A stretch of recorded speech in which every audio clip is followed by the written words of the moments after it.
All right, ladies and gentlemen. Welcome to the general admission session for the Close More Deals Challenge, Day 2. Super excited to have you all here. So we just got done with the VIP session. The VIP session happens 1 hour before each general admission session. And the VIP attendees get to ask me questions personally, talk to me personally, the whole hour extra training. And as well, they get to ask questions and interact on the actual general admission session. So if you would like to hop in this room right now, if you instead like to be on the actual Zoom where you can interact with me, then go to closedeals.com/upgrade, closedeals.com/upgrade, and you can actually upgrade. VIP attendees, would it be worth it for them to upgrade? Absolutely. Yes. Yes. Worth it? Yes. Yes. Okay. All right. You're Awesome. missing out. You guys are missing out. You guys could double your revenue right now. Thank you. Thank you so much. I should be giving you guys commissions. All right. So what I'd like to do today is I'd like to quickly celebrate some wins from the previous day. So I'm going to go ahead and call some people out to share their wins. Carla, did you send it to me on? Yeah, there we go. Okay, cool. So, all right. So Sahil, you took action from the training that we did yesterday. Can you go ahead and really quickly, 10 to 15 seconds, just give me a summary of your results? Yeah, absolutely, Dan. So I did a live training and we got 300 something live participants, and we got 6 call, I think, booked for so far as we speak. And we have a lot of inquiries now. DMs is getting really flooded with people asking about, because I slide into the offer at the end of the training and people are interested to get more details about it. So that's what this. Amazing. Awesome. Give him a round of applause. Awesome. Thanks, man. All right. Awesome. KD had a big one. KD, let's hear it. Just followed the exact stuff you taught us with the lead bait. Threw a post up in my Facebook group. Got about 40 I do's, responses that want the bait. I already have 7 confirmed appointments this week. And as all this training's been going on, I got my Facebook window open. I'm trying to close 2 more calls as we speak. Awesome. Congratulations. Carla, are we spotlighting the speaker? Because I didn't see. We are now. I switched to you. Katie, can you do me a favor and just share that one more time? Easy peasy. All right. So just put a post up in my group with a simple PDF I threw together, the lead bait, exactly following your instructions from yesterday. Got over 40 I do's, been responding to them in DM, and already have 7 confirmed appointments. And like I said, I'm still chatting on my sidebar here, trying to get more because I want to win. Congratulations. Awesome. Congratulations. Okay. And then, so you got 7 booked calls. That's amazing. And then Michael, can you come on real quick and share your win? Yeah, Dan, I'm in your daily sales huddle call, and I've been going through a bunch of stuff with Phil. And I don't know if you remember, but I'm the guy that you critiqued my stuff in the marketing channel the other day. Yes, said, hey, if you don't want, severe criticism, don't watch this video. Okay. so I'm the guy you referred to yesterday that's got the mess. Okay. I don't have the systems in place, but I am overrun with leads. I'm great at closing, et cetera. So yesterday, just real quick, I took your pain point and I put this in a call that I had last night, that I actually closed this client using this. And I said, if you could assign a dollar figure to guarantee admissions to a college that is a perfect fit academically and socially for your student, and it would be the perfect fit for you financially, what would that be worth to you? And the people just fell out. They're like, gosh, I don't know, $10,000, $15,000, $20,000. Okay. So we went back into the close and boom, closed the deal. Awesome. And what was that deal worth to you?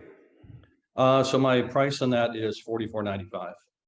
So wow, $44.95. And you sell how to get college admissions for college. That's a tough offer. And you closed it. That is amazing. Give him a round of applause.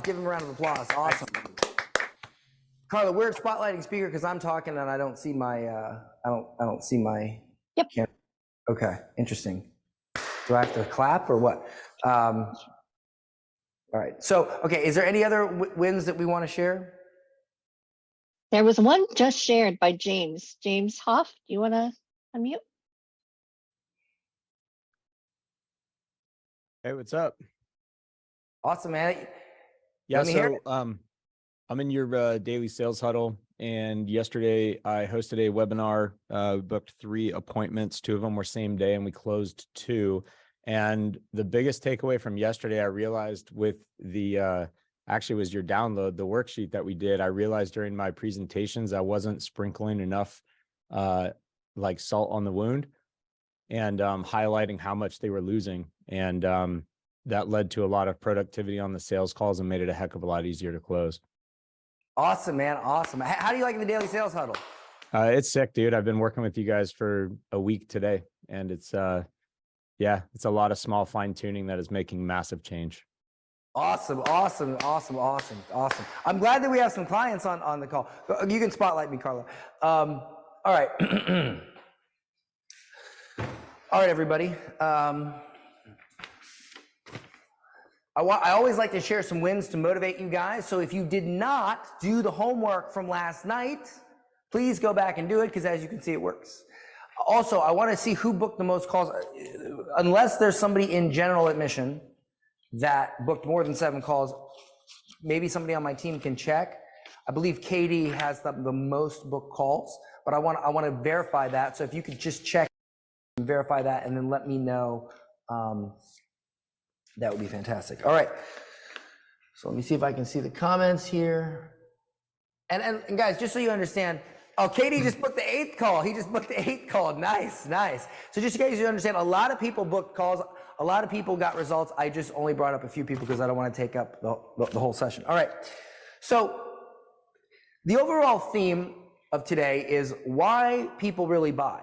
So I'm going to go into some stuff here that, because look, people buy because they feel like buying, right? People buy because they feel like buying, and how you feel is determined by your thoughts. It's determined by what happens upstairs. And what did we cover yesterday? We covered just to review, I mentioned that if you could do it, if you knew something would work, if you were 100% sure it would work, how much of your time, money, and energy would you put into it? And all of you said you'd put all of your time, money, and energy into it.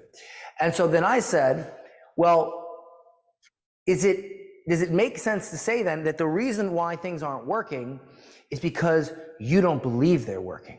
Because if you don't put all your time, money, and energy to it, it's not going to work anyway. Okay? So really it comes down to beliefs. So let's first go into some common beliefs and how they're costing you sales. So I actually saw, I love some of the stories that my speaking coach Myron tells me, and I love this one that he does, and it really just illustrates the mindset of getting what you deserve in life. Okay, so real quick, I have a $100 bill in my hand. I have a penny. Which one's worth more? This is not a trick question. Which one's worth more? $100 bill. The $100 bill, right? So if I take the penny and I put it in front of the $100 bill, can I hide the $100 bill behind the penny? No. I'm not covering it up. Can I do that? No. No, I can't, right? Unless, everybody say unless. Unless Everybody, let's all participate. unless Unless the penny is close to my eye, right? And by the way, the penny is going to represent what you lack in life, your lack, and the $100 bill represents your fortune. So unless the penny is so close to my eye and my fortune is so far away that I can't see it at all. And the funny thing is, my fortune's within arm's reach, but I can't see it because the penny is so close. Okay?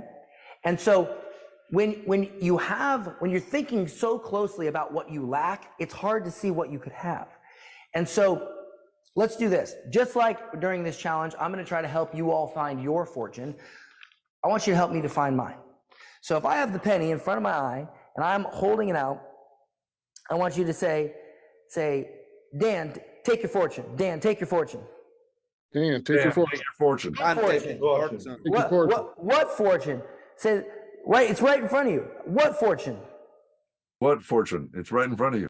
It's right. Yeah, well, you don't say that part, but yes, it's right in front of me. But I can't see it. What do I got to do to see it? What do I got to do to see the fortune? Move the penny or move Out of your your head. way. What Change penny? your perspective. Yeah. What penny?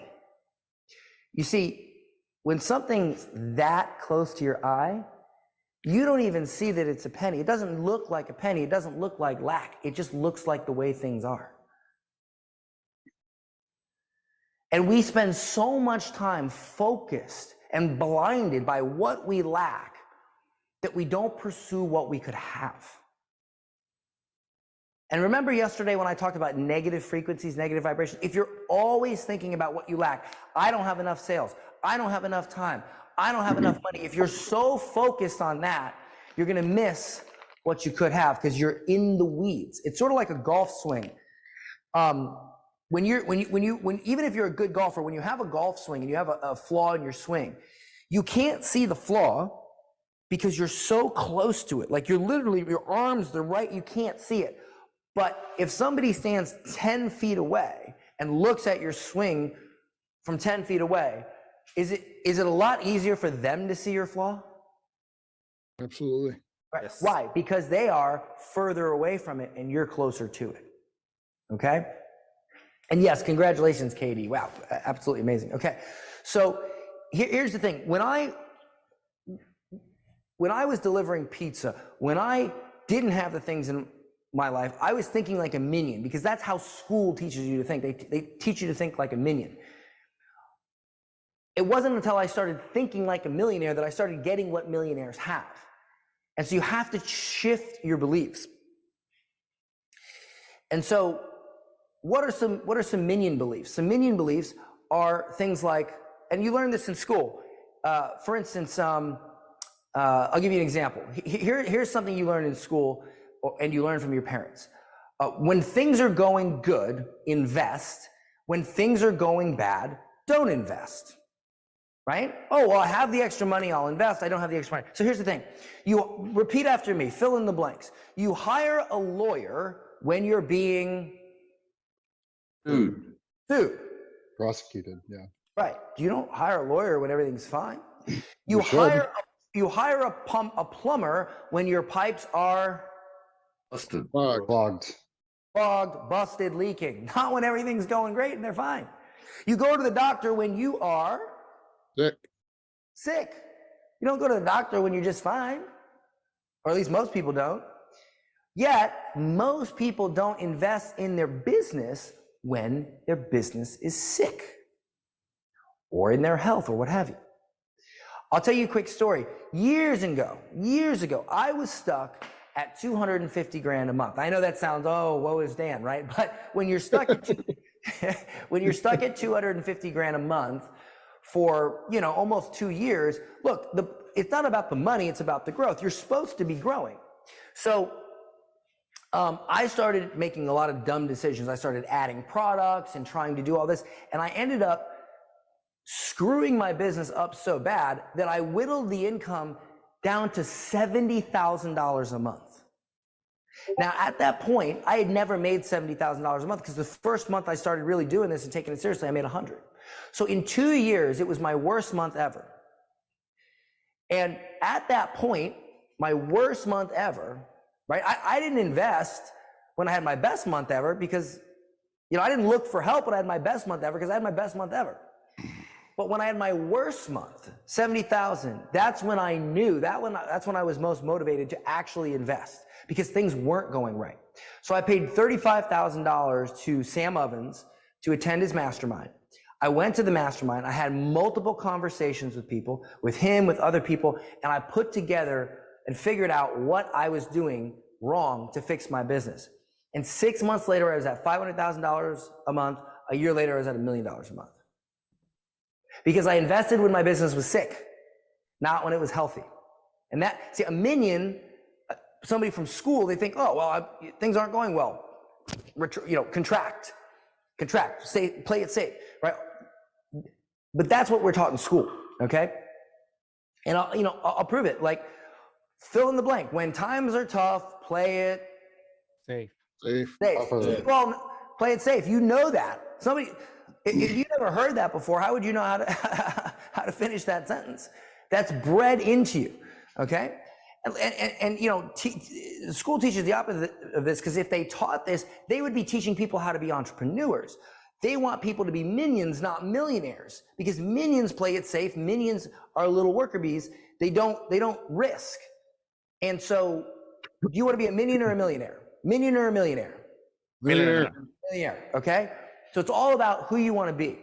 So I'll give you an example. There was a Roman poet named Virgil, who was born a peasant, and he ended up becoming a national treasure, treasured by the Romans. He has a quote: "Fortune favors the Oh, bold." Is that playing it safe? No. Bold, there's nothing safe about being bold, okay? So I was in Aruba several months ago, right? And I had this interaction that really made me understand the mindset of someone who is focused on lack. We took an ATV tour, and at the end of the ATV tour, the guide comes up and he says, "All right, guys, if you'd like to tip us, you can do so here. And just so you know, we do all the work. My boss, the owner of the company, just sits on his butt and collects a check. We do all the work, so keep that in mind when you tip us." When I heard that, I realized that this person fundamentally does not understand how money is made.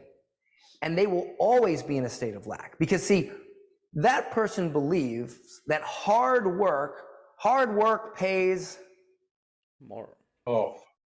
Hard work pays off. Okay? If you want to be successful, you have to work hard. That is not true. Hard work does not pay. Risk pays. You see, the owner of that company risked hundreds of thousands, maybe millions, to buy all those ATVs, get contracts with the government, a building to house everything. He risked everything. He risked his legal status, because if you mess up in countries like that, you're screwed. What did the employee risk? 8 hours of his day. He risked 8 hours of his day. The entrepreneur risked everything. That is why the entrepreneur gets paid more, regardless of how much that employee works. Why? Because hard work doesn't pay. Risk pays. That is how a millionaire thinks. But we're programmed to think hard work pays off. No, it doesn't. In fact, it pays the least of all. Risk pays. And so when you're on the phone with prospects, right, people buy because they feel good about the risk and they accept it. People buy because they're focused so much on what they're missing and what they could have, and they're certain that you're going to get that for them through your product. Okay? So the first thing we have to understand, if we want more people to buy, is we ourselves have to understand what our target is. Okay? We need to know what our target is. Imagine if you sent a missile off and you didn't program the coordinates, right? You didn't set a target. The missile's not going to hit the target because you didn't set a target. So we always have to set targets in life. So in your worksheet, and by the way, if you haven't got the day 2 worksheet, I should have said this earlier, you can go to closedeals.com/downloads and click on day 2, and you'll get the day 2 worksheet. If you want to print it out, you can do so. If you want to just hit make a copy on the Google Doc, then you can just fill in the blanks on your Google Doc. Okay, so that is the thing about targets is, man, you got to have a target. You got to have a target. If you don't know where you're going, how are you going to get there? So let's talk about target. So in the worksheet, it says money doesn't make you happy, but it solves a lot of problems that make you unhappy. So here's what I want you to do. I want you to write down 3 problems in your life that make you unhappy that money could solve. 3 problems in your life that money could solve that are making you unhappy. Go ahead and write that down now. Go ahead and write that down now. And if you want VIP, you can share it in the chat. You can share it in the chat. 3 problems, you can do 1 or all 3. 3 problems in your life that make you unhappy. That make you unhappy. Go ahead and post that in the chat. That money could solve if you had it. Okay? 3 things. Below that, in the same order, describe what your life would look like, in 1 sentence, describe what your life would look like if each of these problems were completely solved. If each of these problems were completely solved. 3, right? So, do I have any room? Let me just get a couple quick examples. I don't have any room. Does anybody have an example of a problem in your life that's making you unhappy that could be solved with money? Does anyone have an example? Yeah, my biggest one is just worrying about money itself and wondering when the next money is going to come and trying to project and plan out and manage what I have. So stability. You're worried Yeah. about, okay, so stability. Now, if you did not have to worry about stability, if you did not have to worry about stability at all, what would how would your life look different? What would your life look like? My quality of life would be upgraded because I'd be able to live in a better place and actually have a better social life and some other stuff that I would like. That's like a 2nd-tier problem. I'd also have a lot more energy for creativity and clients and the stuff that actually really matters, as opposed to stressing out about, money. I would actually enjoy my life more, right? I wouldn't feel the need to work 12, You 14 think plus you would hours a enjoy day. your life more. What does that look like? It looks like me traveling more and doing more, really going out and doing more social stuff instead of feeling the need to be on the computer all day Traveling? because Where I'm would worried you about travel? money. Where would you travel? I have a list: Australia, Bali, Australia, Iceland, Bali, Japan. Japan. These are nice I have a places. whole list. So right now you have a problem. This is just one. I said to write down 3, but just one problem that money could solve. And if it solved it, you could visit the places you wanted to visit. You could travel the world. You could have what you wanted. Is that correct? Correct. Would that make you happier? Yeah. So money doesn't make you happy, but again, it removes things that make you unhappy. And if you remove things that make you unhappy, you now have room to be happy. So I see in the chat, Frank, he says, seeing my son in Florida more than once per month. So Frank, so you want to see your son more. Is it money that's preventing you from being able to regularly see him? Yeah, being able to step away from my business more. I have to be here a lot for the business. So if I had more money, I could hire more people and travel more. And would you be happier if you could see your son more? But believe me, I resonate with that. Absolutely. Okay, so here's the thing, guys, and I hope I can help you do that. So here's the thing. The big question you have to ask is, would you rather solve these problems now or later? Let me know, VIP, now or later? Now. Now, right? Yeah.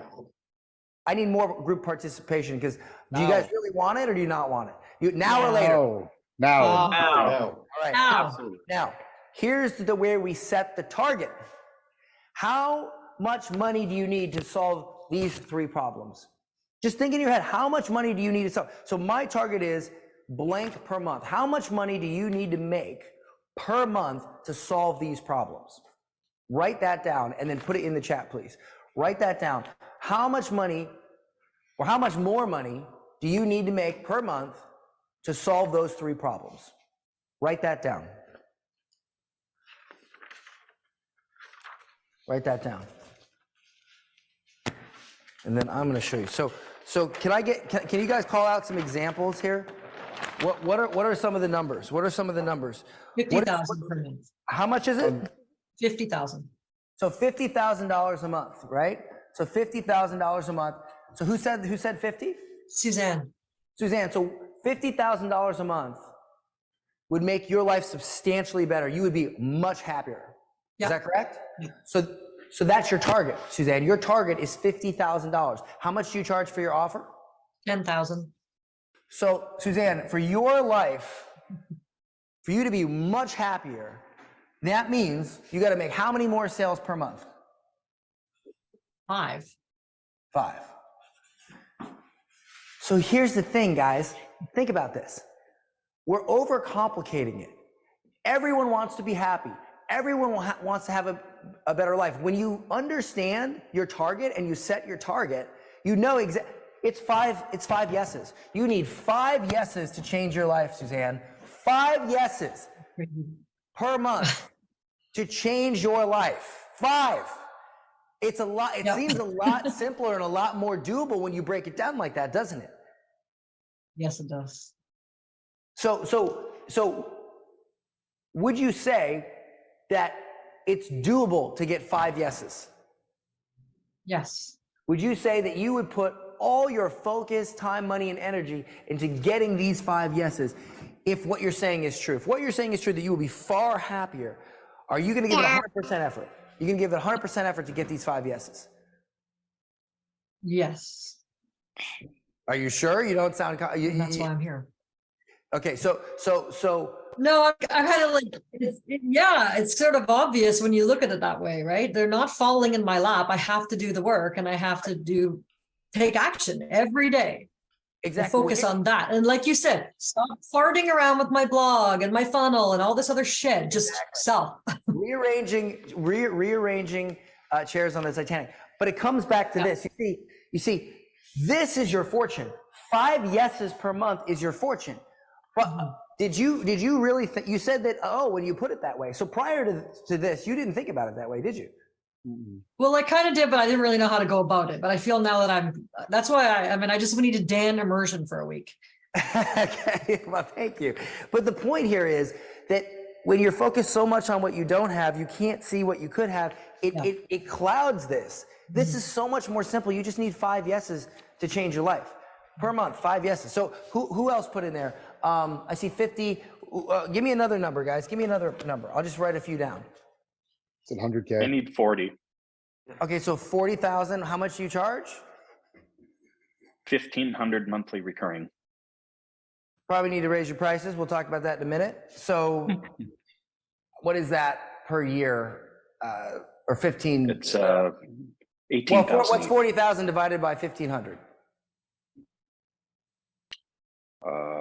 26, 27, something like that. So you need 27 yeses total, because you don't even need 27 per month. You need 27 yeses total to change your life, because that's monthly recurring revenue. 27. Give me another 100%. number, guys. So Steven says 100 grand a month. I like it. Shoot big. Set your targets high. 100 grand a month. Steven, how much do you charge? $5,000. Okay. So that is what, 20? Is that, I'm terrible at math. You think I'd be good? Is that 20 yeses? Yep.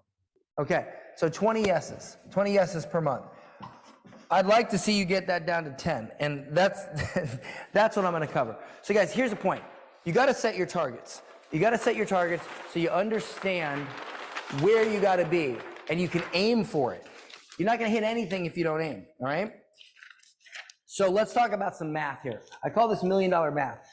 Let's just say, let's use an arbitrary number, $1 million. I know we had a lot of different numbers, but for the sake of argument, let's use $1 million. Okay. So let me ask you this: Who here is fast with a calculator? Who here is fast with a calculator? Say me if you're fast with a calculator. Me. Okay. Who said that? Me. Andrew. Andrew. Okay. Andrew, how many yeses do we need to get if we charge $100 to make 1 million? 1,000, I believe. Yeah, so 1 million divided by 100. 10,000. 10,000? Is that correct? 10,000? Correct. Yes. Yep, 10,000. 10,000. How many yeses do we need to get if we charge 500? 2,000. 2,000. Wow. What's easier, to get 10,000 yeses or 2,000 yeses? 2,000. 2,000. Okay. How many yeses do we need if we charge 1,000? 1,000. 1,000. 1,000, right? Wow. How many yeses do we need if we charge 5,000? 200. 200. What a massive difference. Well, is it easier to get 200 yeses or 10,000 yeses? 200. 200. How about 200 or 1,000? 200. 200. Now, if we charge 10,000, how many yeses do we need? 100. 100 yeses. If we charge $25,000, how many yeses do we need? Just 40. 40. So what is the principle here? The fastest way to $1 million It's a $1 million deal. is to, well, that's true, is to charge more, is to figure out how to sell for a higher price, high ticket. If you know how to sell high ticket, that is the fastest way to $1 million. It's just math. So right now, based on what you charge, fill in this worksheet. I currently need X people or blank people to say yes to make 1 million. So if you charge $5,000, you're going to write down 200. If you charge $10,000, you're going to write down 100. So write that in there. Now, here's what I want you to do. If I double my price, I need blank people to say yes to make 1 million. So pretend your price is double and write that number down. Next, if I triple my price, I need blank people to say yes to 1 million. Write that down. Now, I want you to fill in the blank. More is not better, blank is better. What is blank? Expensive. Quality. Less is better. How many people here want to hit 1 million? Say me. Me. Louder. Let me hear you all. Me. Me, if you want to hit 1 million. How many people would like to hit 1 million in 12 months or 1 million in 1 month? Which one? 1 month. 1 month. Okay, wait a minute. Hold on now. Oh boy. I tell you what. I will charge you. I will charge you $50,000. I will charge you $50,000 to hit 1 million, and it's going to take you 2 years. Or I'll charge you $200,000, and you'll hit 1 million within 90 days. Which would you take? 200,000. Second one. Yeah. Okay, so let me ask the question again. I will spend more time with you and help you hit $1 million, and it'll take 12 months, or I'll spend less time with you and you'll hit $1 million in half the time. Which one's better? More time or less time? Less. Faster. Okay, so what are we proving here? More is not better. Many of you, when you try to raise your prices, you add more stuff, more coaching calls, more of this, more of your time. And what we talked about yesterday was the reason why why you struggle to raise your prices, because in school, the government indoctrination camps, the grooming centers, they teach you. What do they teach you? Time is Money. Time is not money. Time is way more valuable than money. As I said yesterday, if I wired you all $1 million, you'd take it. But if you didn't wake up tomorrow, how many would you take that deal? No one. Why? Because time is more valuable than money. And so the reason why you struggle to raise your prices is because you think that if you give less of your time, you're overcharging. But in reality, you need to just get the result, however that looks, for the customer faster. So more is not better, faster is better. More is not better, faster. Write down faster. Now, here's the key. Here's what I want you to write down. If I am being honest, I can get my clients' results faster if I blank. If I am being honest, I can get my clients' result faster if I blank. Write down what that is. Write down what that is. And then for VIP, please type it in the chat, and I might call a couple of you out. Type in the chat. If I am being honest, I can get my clients' results faster if I blank, okay? Now, we're gonna talk about pricing in just a second, all right? We'll talk about pricing in just a second, but I covered this, I think, okay, so raise my prices, yeah. No, but what thing would you have to change? Okay, so Andrew says have less clients. Interesting, have less clients. So not more time, more attention, okay? More focus. So what else would you have to change to your program? Maybe take away, maybe add, okay? That would get them results faster. What would that be? Type it in the chat. All right, so so for instance, one of the things we do is I'm not going to spend weeks teaching you how to build a CRM. We built a perfect CRM, we duplicate it, and we just give you a login. Done. So it's less of our time, but it saves you massive amounts of time. It just took us a lot of time and experience to create a good one. Michael says, done for you, but that would be more of my time. I'm not saying you should do that. Actually cover, if I have time today, I'll cover the 4 stages of wealth, the 4 stages of wealth.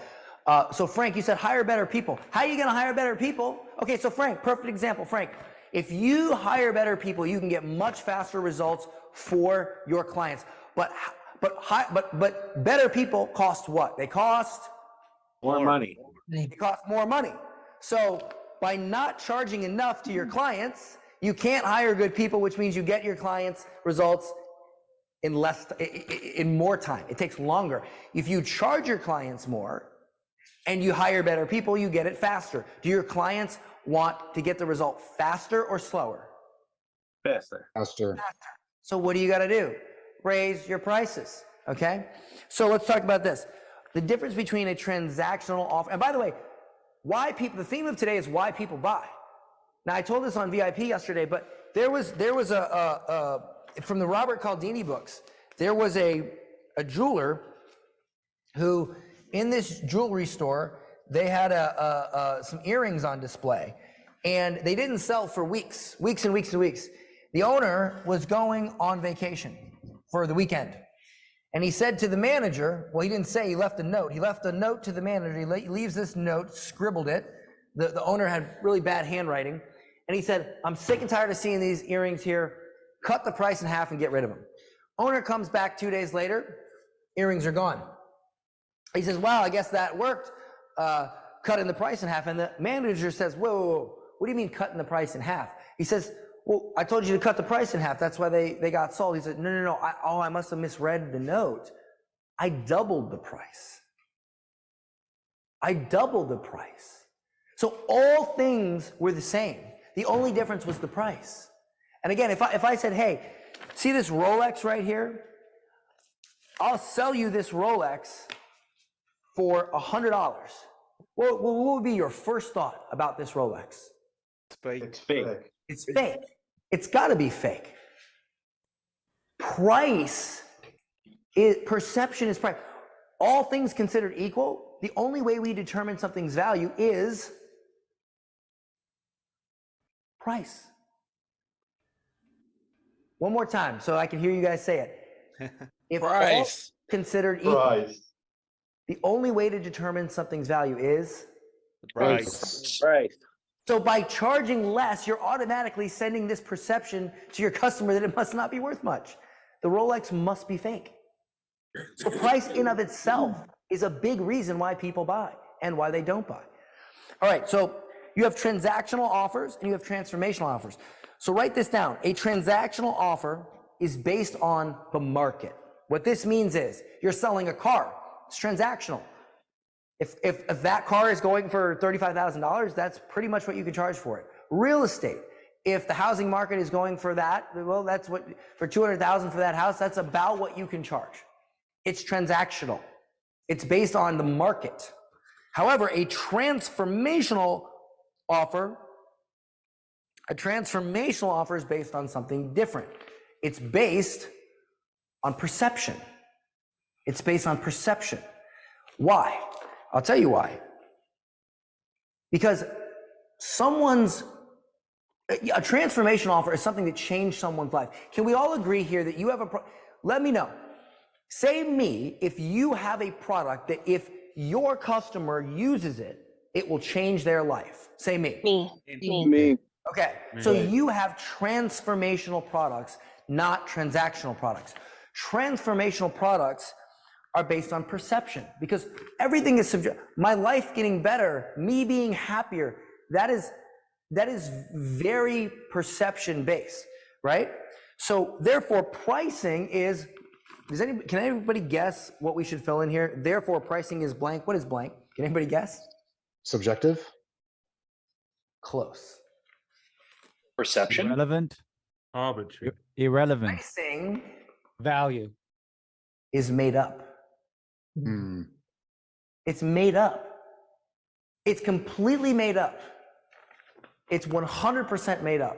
Because look, when you price your services, can you say, well, like you price a house, you can say, well, these houses sold for this in the past 90 days, and therefore, blah, blah. There's a calculation. Is there a calculation to saving someone's marriage? Is there a calculation to making someone happier? How do you quantify that? You can't, because it's subjective and it's based on perception. Therefore, pricing is made up. So there's nobody stopping you from charging more. The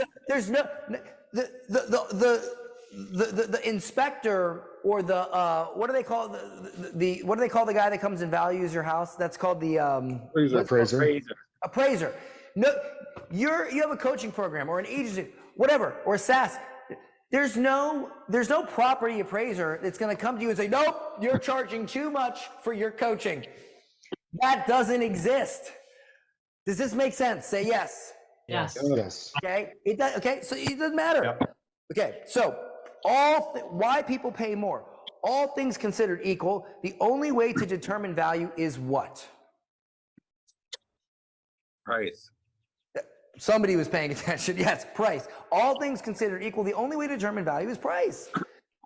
Now, here's an interesting thing. People, and this is where a lot of you are probably messing up with your offer. Let me ask you a question. What is the average amount you pay, co-pay, whatever it is, when you go to a general practitioner, when you go to a doctor, like a regular primary care doctor? What's the average you pay to go see the doctor? Nothing. How much? Here in Canada. I don't pay 50 anything. bucks. $50? Did somebody say $50? Yeah, around 50. 50? Okay. Copay, yeah. Yeah, copay. What's the average you pay when you go see a cardiologist? It's like $100. So it's double. Or in some cases, it's more. If you needed treatment for 6 months from a primary care versus 6 months from a cardiologist, who would charge more? Cardiologist. Why? Because he's a specialist. Because he's a specialist. Exactly. So write that down. People that get paid more are specialists. They're specialists. So I had a friend of mine who I know. He lives local here. We were at the gym last night, and he was texting my buddy Will, who's my trainer, and he was like, "Hey, I got this new offer for accounting, for accountants. I'm an accountant. I got this new offer, and can you run it by Dan, right?" And so he starts telling me this stuff, and I say, "Well, this offer doesn't mean anything unless I know who the audience is. Like, who's it for?" And he says it's for e-commerce stores and agencies. And I was like, e-commerce stores and agencies? I said, are the struggles and the issues that an e-commerce agency, are those the same as an e-commerce store? Are the struggles and issues and pain points the same for an e-commerce store as an agency? And he's like, no, they're totally different. I'm like, okay, so if I went to how comfortable would you feel if you went to a cardiologist and he's like, oh yeah, do you need some Botox? I can do that too. Like, I'd be like, bruh, like, you know, I'd be looking up the Google reviews. I'd be like, let me reschedule my appointment. You know, again, if you're not a specialist and you say, I can help this person, this person, this person, this person, this person, what you're saying is, I'm kind of good at a lot of things, but I'm not really good at one thing. Specialists get paid more. So what I'd like you guys to ask yourself is, look, who are you serving? Because, you know, I asked him, I said, who do you save more money for, agencies or e-com? He says, e-com. I said, who has a more stable business, agencies or e-com? He says, in my experience, e-com. I said, great. Well, who do you know more tax tricks and more accounting tricks for? He says, e-com. I said, so why are you selling to agencies? Why are you even worrying about it? Okay? Why? If I said, hey, I do websites for all kinds of business. Let's say you own a salon, and I say, I'm a web designer, and I do websites for Everybody. And that's Tom, right? That's Tom, the web designer. Harry, the web designer, says, I only do websites for salons. That's all I've been doing. That's Harry. Do you hire, and you're a salon owner, do you hire Tom or Harry? Harry, Right, Harry. Why? because he's a specialist. Because he's a specialist. So what I would do is I would ask, who is, if you serve multiple people, I'd ask, who is the client that you get the most results for, the fastest, the easiest, and it's the easiest to sell? And I would stick with that client until you made substantial income. And then if you wanted to branch out, you could. But look, one of my clients, Andy Stickle, he only serves lawyers, and he's doing $2.5 million a month. He only serves lawyers. Only. So, all right, so let's see, what else do we have here? All right, so we're gonna get into the How are What's you, up? sir? What's up, brother? Good to see you. Let's mute the mics. Thank you. Okay, so I'm going to teach you. Let me see, what time is it? Okay, so I'm going to do. I won't go as late as I did yesterday, but I'm going to teach you probably the most, because you've booked calls, right? How would you guys like to learn this? If I could teach you one thing about closing deals on the phone, I had no time to teach you anything else. How would you guys like to learn the one thing, the one thing that I would teach you? Yeah. Let's go. Yep. Okay. All right. So we just look at my notes here. So this is actually based on, we'll get to this here. I'll cover this in a second. So this is actually based on the Socratic method, Socrates. So I'm sure you're all familiar with Socrates, right? Yes? Yeah. Yes. Okay, Yes, awesome. yes. Just making sure the indoctrination camps at least taught you that. So Socrates was known for the Socratic method. And there was a man named Demetrius that came to him for advice. And he was very torn because Demetrius was all about justice and I believe he was like some sort of enforcer of justice in that society. And he found out that his father was engaging in illegal activities. And so he basically asked Socrates, he said, listen, should I expose my father and, or should I keep my mouth shut? And Socrates, instead of giving him advice, he used a line of questioning to allow Demetrius to come to his own conclusion. So he asked him questions about the importance of truth, the role of a proper citizen in society, the nature of justice. And instead of telling Demetrius what to do, Socrates guided him through a process of self-examination. And he realized that despite the fact that this was his father, his illegal activities, if they were to continue, they would be compromising his own values and contributing to the downfall and the harm of the city. And Socrates never imposed his own beliefs on Demetrius, but Demetrius came to the conclusion that he should confront his father, and he made that decision with confidence. Why? Because it was his idea. People buy because they feel like buying.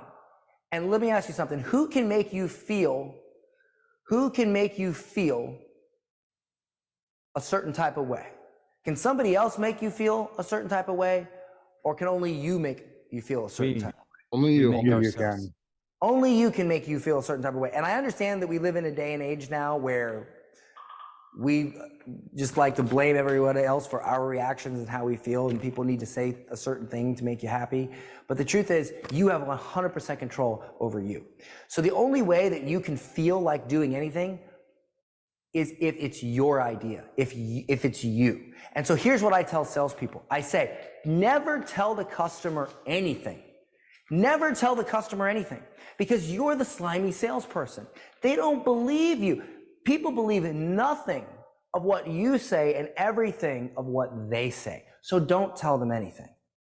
I call this non-declarative statements. So for instance, I would not say, and you probably heard me say it, I would not say, we're going to get you to $30,000 to $50,000 a month by getting on a daily call with you every single day. What I would say is, and what you've probably heard me say multiple times is, if my team had a daily call with you every single day to help you prospect and close deals, do you think you would hit $50,000 a month? Do you think that's possible? Yes or no?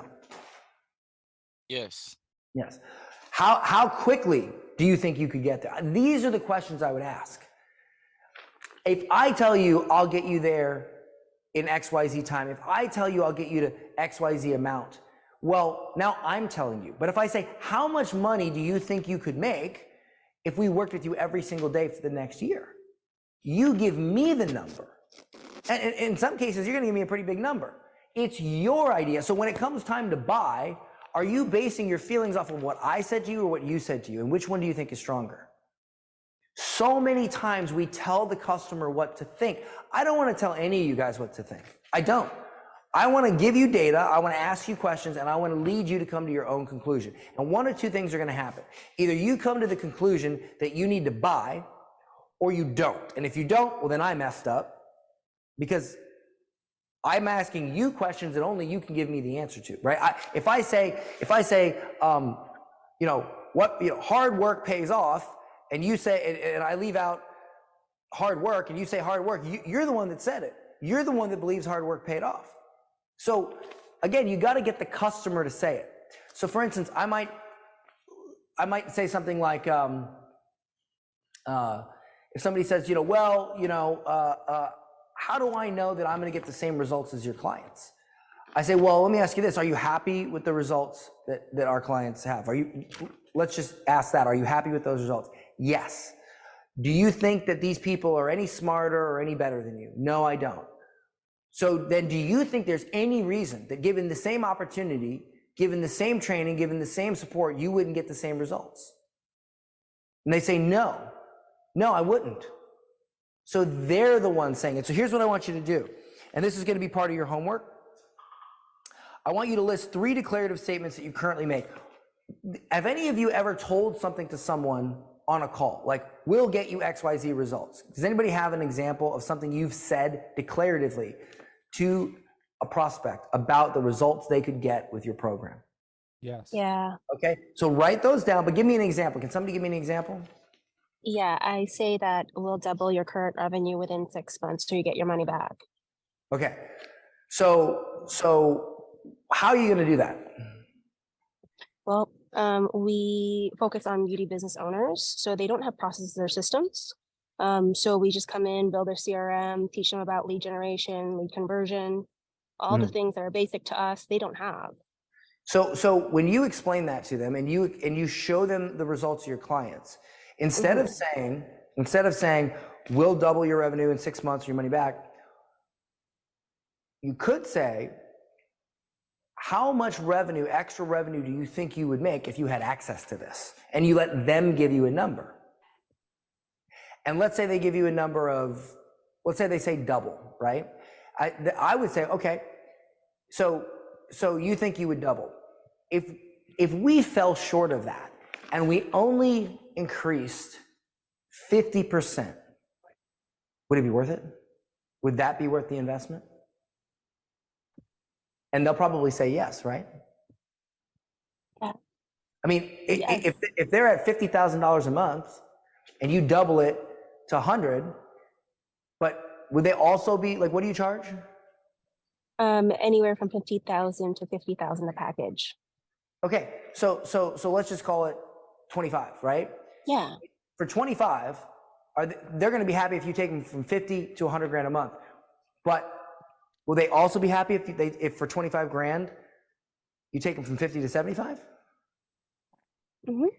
Okay. Yeah, because So again, get them to tell you what they'd be happy with. Get them to agree with you, yeah, rather than you telling them. Because if you tell me something, I can challenge you. yeah, But if I tell you something, how can I challenge myself? What am I going to do? Argue with myself? I right, can't argue with myself. right. So what I would do, and believe it or not, this makes an insane difference on sales calls. Take the top 3 things that you say to clients, turn them around and make them a non-declarative statement. Look at that, practice that, and on your next sales calls, say that instead of the declarative and watch what happens. You're going to make it their idea. They're going to sell themselves. You cannot sell a client. A client can only sell themselves. You've heard that before, right? Make the client sell themselves. How many times have you heard make the client sell themselves? That is a great line. But I very rarely heard a good explanation of how to do it. This is how I do it. And this is what's worked for me. So are you all confident that you can use this, and you can, on your next sales call, you can use some non-declarative statements to get them to have it be their idea? Do you all feel confident about that? Yes. 100%. Okay. Absolutely. That non-declarative statement you just used on us. Exactly. All right. So I do want to cover a couple more things, and then I'll do some Q&A. Let's see. Let me see if I have time for. Oh, that's a good one. The 4 stages of wealth. I really like that one. Well, here, let's do this. There is a separate worksheet. Let's do one more thing. I'll go a little bit late. So here's the thing. You guys want people to say yes, right? There's a worksheet called 10 things. It's in your Google Drive. It's called 10 things that every 8 and 9 figure offer has. You can actually grade yourself on this, all right? You can grade yourself on this. So the first one is, and if you guys want, you can just say yes or no out loud with me. You can fill this in later, but just to illustrate. Do you have a KPI tracker and use it daily? Yes or no? No. No. Yes. Okay. So I see mostly no's, 1 yes. Do you have a systematic approach to handle top objections every time? Yes or no? Yes. No. Yes. Okay. So I see here some no's and some yeses. So just circle. Are you getting I need everybody to participate, by the way. Are you getting the prospect to say out loud what it's costing them to hold on to their problem? Yes or no? Yes. No. Okay. Are you sending at least 3 communication, but you all should be doing this. Are you sending at least 3 communication texts or emails from the time they book a sales call to the time they show up? Yes or no? Yes. Yes. Okay. Good. Do you record your calls and listen back to them weekly? Yes or no? No. Yes. No. Listen, no. Okay, a lot of no's. Do you have a CRM with sales pipeline that you use daily to track and organize your leads and communications? Yes or no? Yes. Yes. Oh. Kind of. Kind of. That's Which is Okay. a no. Do you follow up a minimum of 8 to 12 times with leads who have not converted? Oh, good into Lord, sales no. And that's tracked in your CRM? Yes or no? No. No. Do you have an accountability system or anyone holding you accountable to your sales targets other than yourself? Yes or no? Yes. Yes. Nope. Yes? No. Yes. Nope. Yes is no. Do you practice some sort of sales training, drill, or exercise every day? Yes or no? No. Yes. No. Okay. Do you have and use EOD reports, end of day reports, and adjust marketing weekly at a minimum? Yes or no? No. No. Lots of no's. So all you have to do is the amount of yeses you get. That's so if you get 3 yeses, you times that by 10. That's 30. So 30%. So this gives you your score. Your sales process has a score of percentage. Does anybody have a percentage? 0. 0. 0. Okay. 0. 30%. I see 30%. So look, what this proves is, guys, it's not that your customers don't want to buy from you. It's not that your offer sucks. It's not that you suck. You just don't have a system. You don't have a process. And look, I understand. Like, does this sound hard? Like, I mean, this is kind of a lot of stuff. Yeah, Who here views the follow-ups and all this stuff as sounding kind of hard? Be honest. I just want to hire you to do it. Build I it for just me. want to hire me to do it. Well, here's the thing, guys. I call this easy. Who here wants the easy road? Honestly, be honest. Who here wants the easy road? Nah. Me.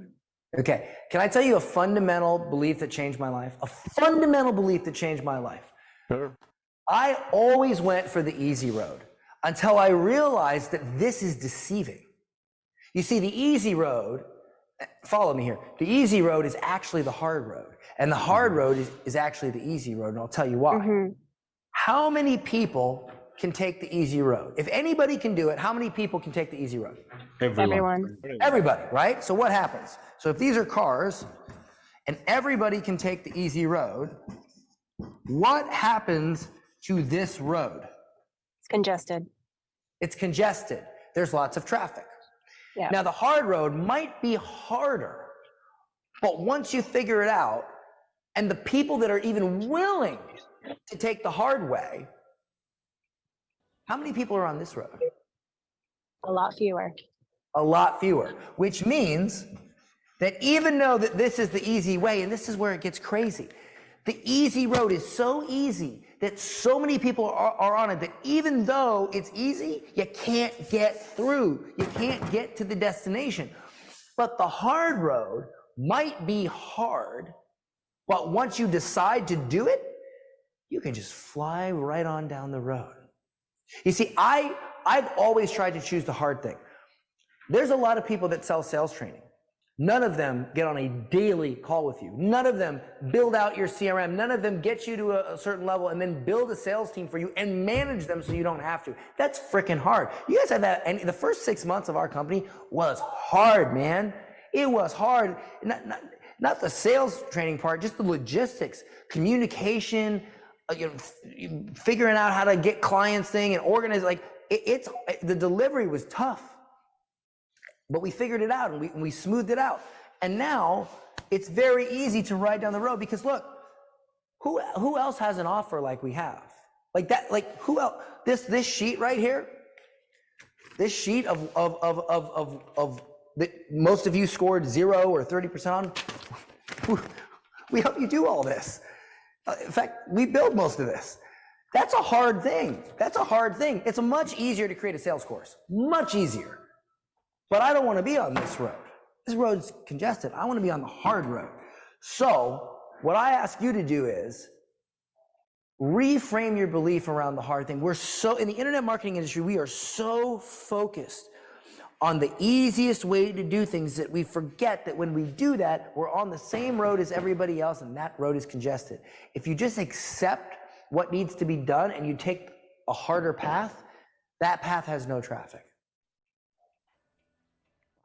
This is actually a good analogy for people that are like, oh, I'll just run Facebook ads. I don't want to talk to people. I don't want to do sales. I don't want to do sales. I don't want to do sales calls. I want to sell high ticket with a PDF and a Google Doc or whatever. Yeah. Madness, okay? Madness, right? I just want to make an automated funnel. I don't want to talk to anybody. Yeah. Okay. Have fun. Have fun. Right? It is hard to have conversation. It is hard to talk on the phone. It's hard. But why do you think we're able to make so much money so fast? That's the thing. This is how minions think. This is how millionaires think. Do you want to be a minion or a millionaire? It's like, look, Minion Dan thought like this. And Minion Dan didn't make any money. Minion Dan thought like this for years. Millionaire Dan discovered this. And think about this. I went from being broke as a joke to making $100,000 my first month when I really kicked off, and $1 million within 5 months, and now I have $1 million days. Made $30 million. Do you know the day that shifted it was the day I switched these around. When I had this revelation, this was the day. I read like a book a week sometimes. That's hard. You know who else reads a book a week? Millionaires. Amazing. That's hard. But if I read a book a week, I have no traffic. These are just some examples, okay? Was this helpful so far? Yes. Yes. Okay. Yeah. All right. So, man, I'd really like to cover the 4 stages of wealth. I'd really like to cover that. Then you should definitely do it. Do it. Go I don't know. Do it. Do it. And then Q&A? Yeah. Do it. Well, I will tell you one thing I did want to cover. I forgot to cover earlier was the 5 risks to playing it safe, because they tell you to play it safe in school. Here's 5 risks to playing it safe. You won't know what you're capable of. You won't turn your dreams into reality. You're more likely to have regrets at the end of your life. You will miss out on new opportunities, and you will struggle to make decisions. Minions play it safe. Millionaires do the thing that pays the most, which is risk. And it's hard to risk. Again, easy and hard. All right, so I would really love to take questions. I hope the general admission is digging it. How do you like today's session so far? Was it helpful? Awesome. Fire. Absolutely. Okay. The non-declarative statements, was that helpful? Because Yes. just so you guys understand, part of your homework for today is to finish that. But I also want you to read, if you haven't yet read the Pocket Guide to High Ticket Selling, I want you to read it. If you don't have a copy of it, you can go on Amazon and get it for 99 cents. It's literally under a 30-minute read. If you read quickly, it's about a 20-minute read. If you've already read it, I'd like you to review it, because what we're going to do, I might do this tomorrow, so I want you to be prepared. I will bring some of you on to role play this book, okay? This is where we're going to get into the nitty-gritty of how to sell. Today, I wanted to give you one powerful thing you could do without going super deep into this that could change the trajectory of your sales calls, and that's non-declarative statements. Making it the Socratic method, making it their idea. But probably tomorrow, we're going to go into the actual book, and I'm going to bring some of you on, and we're going to go through the different phases of this script, and I'm going to role play with you and see how you do. Would you guys like to role play with me on this script? Sure. Yes. Do we have access to the audiobook? There's no audiobook right now. I actually had it recorded, but I have not launched it yet on Audible, and I won't be doing it tonight. So I get it. It's hard to read. I understand, but it's hard. I ordered mine, if you Dan. have I an ordered Apple mine, but I'm product- in Canada. Okay. Yeah, 99 cents. You can get it on Amazon. I actually prefer that you read it rather than audiobook it, because the way it's structured, it's really meant to be read. You'll see if you actually read it. You can listen to an audiobook, but it doesn't flow as good as text, okay? All right, I will do one more. You know what? I'll do 2 more. They're quick. So let's talk about the 4 stages. How would you like me to teach you the 4 stages of wealth? How to go, like how many of you here would like to work as little as possible and make as much money as possible at the same time? Me. Yes? Let's go. Let's go. Absolutely. These are the 4 stages of wealth, right? So, all right, so 1,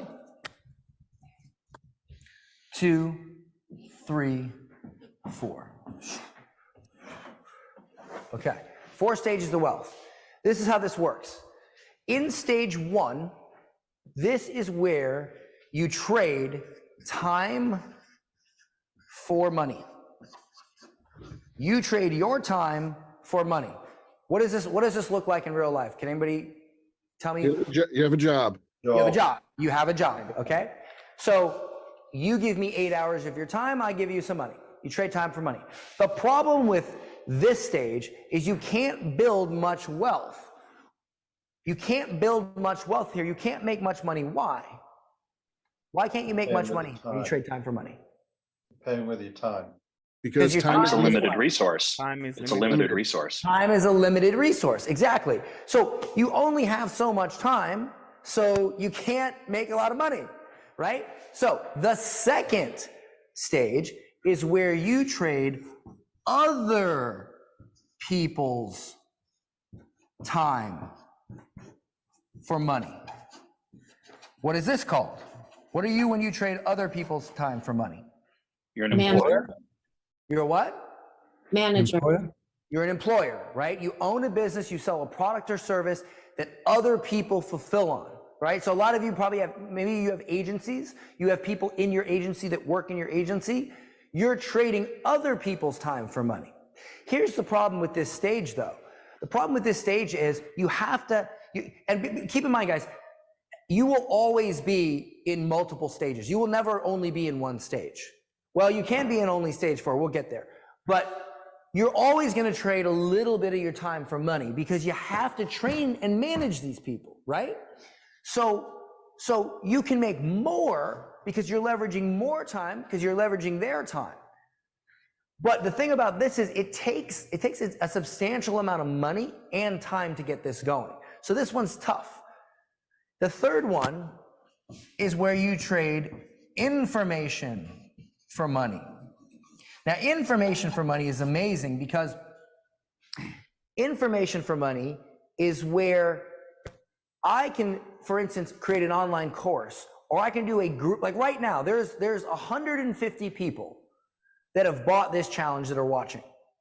I am standing here for a couple hours today, and I am serving 150 people. You're a coach, right? If you're a coach, you do a group call. You are serving now many people, right? So you can trade information from it. You know something that somebody else wants to know. And if they know that thing, they solve that problem, their life gets better. So this is the most profitable. And this is where I made most of my money. This is the most profitable, okay? The fourth stage is where your money makes money. What is this called? Investment. Investment, right? That is, and this stage requires because the whole goal here is to get as little of stage 1 as possible. We want to trade as little of our time for. Can all of you agree that you want to trade as little of your time for money? Mm-hmm. Yes. Okay. Yes. So stage 4 is look, you guys are what you got SaaSes, you got agencies, and your coaches, right? That's essentially the 3 main people we have here. Yes. Okay. When you're 80, do you want to be coaching? Do you want to be running an agency? When you're 80? I don't even want to be coaching now. What do you need to do nothing and make money? You need to be in which Systems. Investor. stage 4. Okay. Here's the problem. Here's the problem with stage 4. Even though stage 4 requires the least amount of stage 1, it requires a lot of money. So stage 2 requires time and money. Stage 4 requires a lot of money. Here's the beautiful thing about stage 3. Stage 3 has this little back door. Okay? Stage 3 has this little back door. You can skip. And by the way, just so you understand, each stage maximizes the next stage. That's the key. Each stage maximizes the next stage. Because if you have a lot of money from info, you have a lot more money to put in investment. Now you can make substantial money. Each stage. So the thing is, you can go from the first stage and you can skip over the second stage and go right to info, which a lot of you have done. You've decided to be a coach. You've decided to trade information. But here's the thing. At a certain point, you are going to need to step back into stage 2 so that you can maximize stage 3. What does that look like? At some point, you're going to have to hire a coach to coach for you, right? Like when I had DMC, I didn't coach for years, and I was making 500, 800 grand a month, and I didn't coach. I was not the coach. I only did that for my mastermind. So you're going to have to step back into 2 because you need to now trade other people's time so you can maximize stage 3, trading info for time, which looks like what? It looks like hiring coaches and hiring a sales team. You can sell it yourself now. You can trade time for money now. You can make a lot of money in stage 3. But when you want to maximize stage 3 to make the most, you start having to use stage 2. You start having to trade other people's time for money. Sales reps, employees, customer service reps. Are you guys feeling me on this? Does this make sense? Yes. Yes. Okay. This is a simplistic way to look at it. But here's the thing. The goal should always be to get to stage 4 as fast as possible. Can we all agree to that? Yes? Yes. Okay. So if a lot of us are in stage 3, we're making as much money as we can, we maximize this. We absolutely need to figure out stage 2. Trading other people's time for money. Sales team, internal coaches, all that. And so this is how you're going to get to 4 as fast as possible. For me, the way I did it was I went from stage 1, came in the back door to stage 3, maximized stage 3 as much as I could. Then I stepped into stage 2, maximized that so it can maximize this, so that it can maximize this, so that I have as much money in my investments as possible. This penthouse I bought less than 2 years ago for 2.9 million.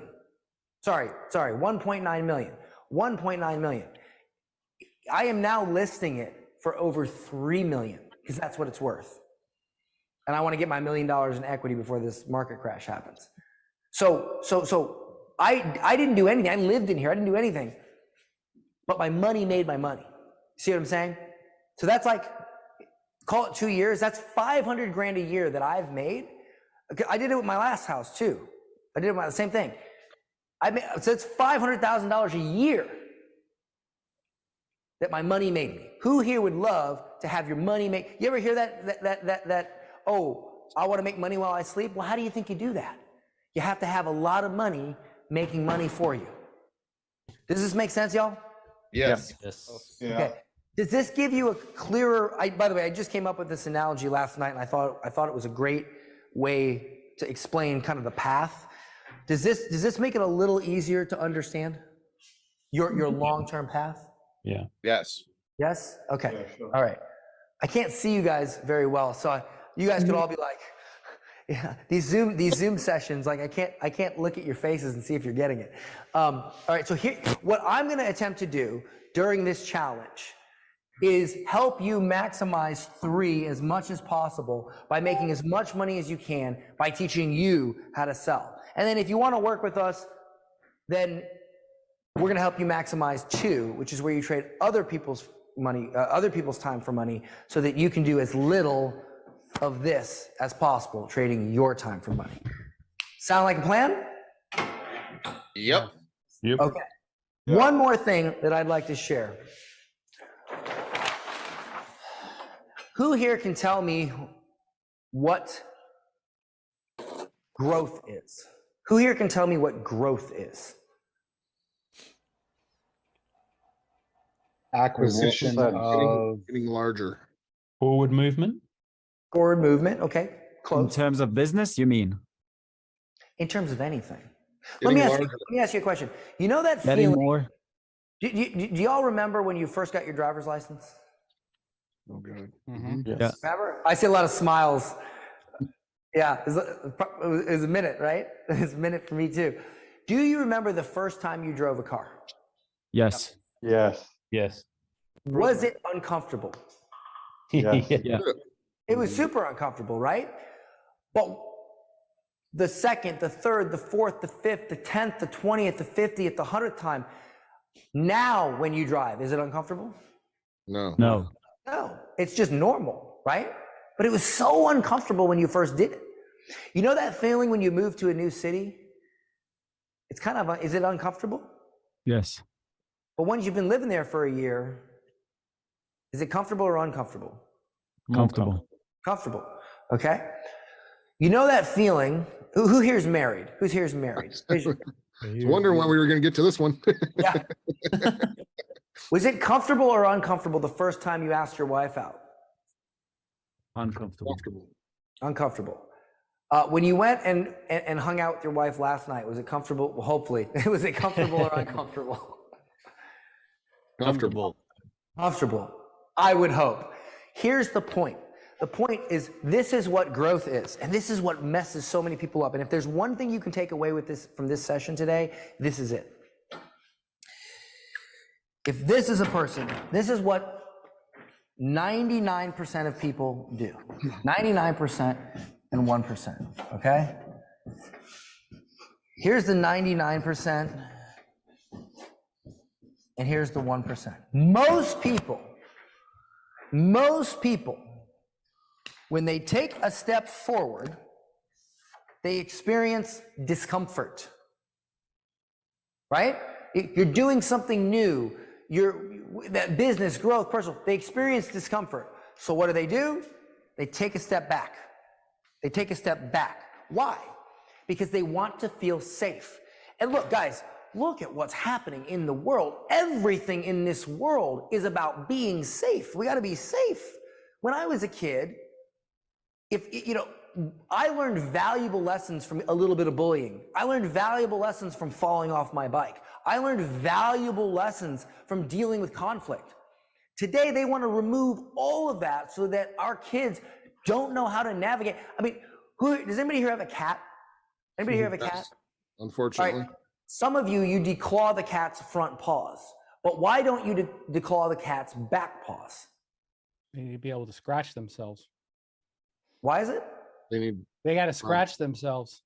No, why do you not declaw their back paws? Because they don't scratch you with the back paws. Really? It's because if they ever get out, they would have no way to defend themselves in the wild. They need to be able to climb. I don't care about that. I want my cat gone. Maybe you, sir, should not own a cat. Okay, it's my wife's cat. I don't own a cat either. Okay, the point is that you don't take away, you don't make it too comfortable for them. You don't make it, because if they ever do get out, they need to be able to defend themselves. Why do you think so many animals? Guys, what happens when an animal is kept in captivity for their whole life in a zoo and then they let them out in the wild? What happens? They die. They die, right? So what we're doing right now is we're saying to our children, oh no, wait, let's make it super comfortable for you. Let's make it super safe. Everything's going to be safe. And then they get out in the world and they have to deal with an unsafe world and they can't handle it, which is why you have so many kids in their 20s right now who are completely screwed. They can't make ends meet. They don't know how to handle it. It's because most people, when they take a step forward and they're uncomfortable, they experience discomfort, their immediate reaction is they don't like it. So they step back. They try it again, they step back. They stay in the same place. The 1% of people, when they take a step forward, they experience discomfort and they embrace it. And they just sit there for a minute, and then all of a sudden, that discomfort, just like when you first drive a car, when you first ask your wife out, when you first move to a new city, that discomfort now becomes normal. Oh, I'm comfortable now. And they take another step, and another step, and another step. Growth is defined as the consistent process of getting comfortable, being uncomfortable in a forward motion. That is what growth. Look, you can talk to all the personal development gurus you want. You can do all the cold plunges you want. You can do all the meditations and the affirmations. You can write little things on the mirror and mirror on the wall. Who's the most grateful of them all? You can do all that you want. But at the end of the day, if you take all that away, the one thing that will help you grow is taking a step forward, embracing the discomfort, getting comfortable, and then taking another step and another step and another step. That is growth. The continuous forward motion of accepting discomfort.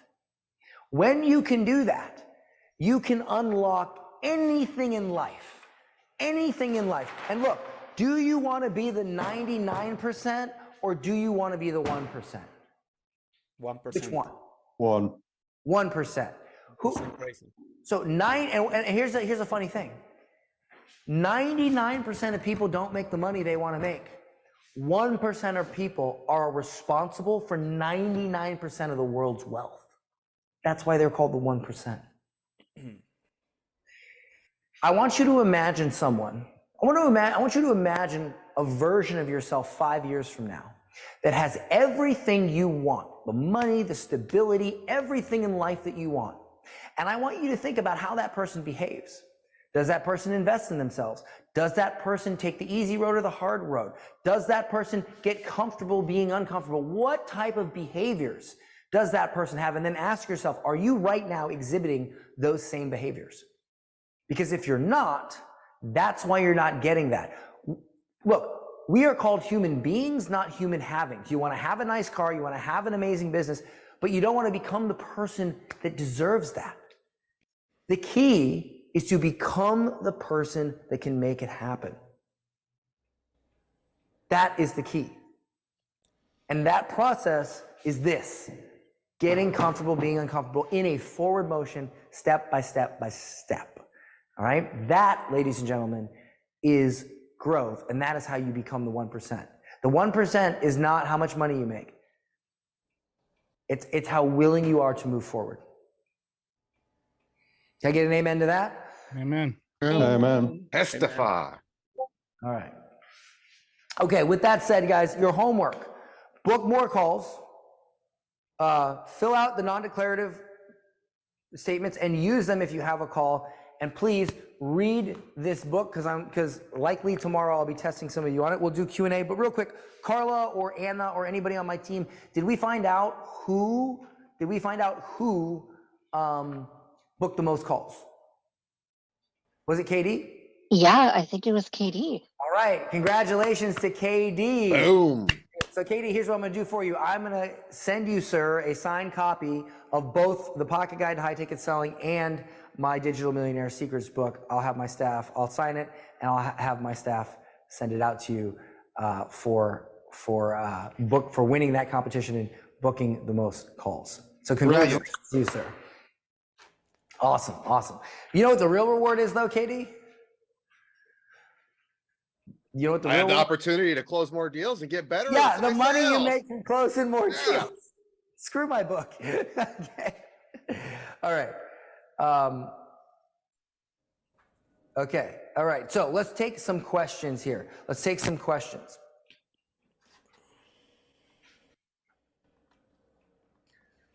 Hey, Dan, would you grow a setter team would you grow a setter team more than just a sales rep? Like, what's your take on that? Let me understand the question. Would I grow a sales team? Would I grow a setter team more than a sales team? Is that the question? Yeah, like right now we are thinking of, should we hire more sales advisors, like sales reps who just focus on inbound? Or should we grow the setter team where they're also doing inbound, but also outbound sales? Well, what is the problem that's preventing you from getting more sales in general right now? We don't have enough salespeople right now. It's not leads. Okay, so if you have plenty of leads and not enough salespeople, should you grow the setting team to get more leads, or should you grow the sales team to close more of those leads? Which one do you think would be better? Sales team. Okay. Sales team. Yeah. Okay. If you need help with that, I know somebody. Okay. Bye. See, Socratic method, non-declarative statements, right there. Hey guys, you can use this for coaching as well. Most of the time, I don't even have to tell somebody anything. I can just ask them questions like that. So that it sounds like you answered your own question.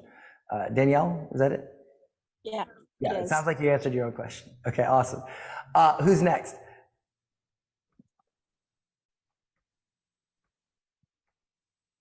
I'll go. That's all right. Yeah, sure. So I actually DM'd Phil, who I believe is your business partner. Yes, yes. And he actually, we went back and forth, and he kind of helped me understand a little bit. I was the one yesterday, if you remember, that I said ignorance was the main thing holding me back. We have a course coaching program with my wife, and we're at about 12 to 15K right now a month. But when it comes to one-on-one coaching, there's no process for sales. So I'm really ignorant. So when I hear about all the process of getting people on a call and then closing them, I'm kind of like, I'm not sure what that process would look like. Obviously I'm a little bit more aware of that now, but well, I agree with you because I wouldn't, because so what is your coaching program on? So it's basically teaching stay-at-home wives to grow an Instagram page and monetize it. Okay, so I'm gonna imagine here for a moment that you're really good at growing Instagram pages and monetizing. Would I be correct in that assumption? Yes. Okay, so I don't expect you to be good at building out sales processes. I expect you to be good at growing Instagram pages. Yeah. Right. So it's nothing. You say it's ignorance, and I guess in the literal definition of the word, it's ignorance. But it's not that you're ignorant. It's that you are very skilled at what you do, but this is a different thing, right? So I don't expect you to know that. That's why we train people, because people don't know this stuff. And I wouldn't expect you to know. The question is, like, the smartest entrepreneurs in the world understand the concept of leverage, right? I heard this from, Myron learned it from somebody, I can't remember who it was, but most mildly successful entrepreneurs will ask, how do I do something? The most successful will ask, who should be doing it? So what Myron did, Myron's YouTube channel has been blowing up. He took the same course I took from Daryl Eves. And he realized that, like, he's trying to figure out how to grow his YouTube channel, but then he realized, he's like, I shouldn't be figuring out how to grow it. I should be figuring out who should grow it. So he ended up hiring someone who was obsessed with YouTube, gave him access to the YouTube program, and then said, okay, you tell me what videos to make. And that's how his YouTube channel blew up. He doesn't know anything about that. He just, you know? So the point I'm trying to make here is, like, if you, like, do you know how to do taxes? No. So who do you hire to do your taxes? You hire a tax accountant, CPA, et cetera. So you could look, we're doing this challenge. Look, I don't mind saying that I have an offer, right? I don't mind saying, which, by the way, for VIP, we are going to make an offer to you tomorrow. General admission, we're going to make an offer on Thursday, because we only have 20 spots. As I said before, I'm big on delivery. We can only take 20 people at one time into this. And so because VIP paid for VIP, during the VIP session tomorrow, I'm going to make the offer to you guys tomorrow. And then I'll make it to general admission on Thursday, because you guys did buy VIP, so you'll get first crack at it. And there is only 20 spots available, and that's not fake. That's like, if I take more than that, it's gonna be a nightmare. So the point I'm trying to make here is, I will be making an offer, because the reason I made the offers for people like you, people that are very good at what you do, but not good at what we do. And what we do is we allow you to leverage us so that we can be good at the thing that you're not good at, and you can be good at the thing that you're good at. Does that make sense? Mm-hmm. Yeah, but the point was, I don't expect you to know that, because why would you do that? I expect you, however, to know how to grow an Instagram page. You know what I'm saying? Yeah. So did you have a specific question around that?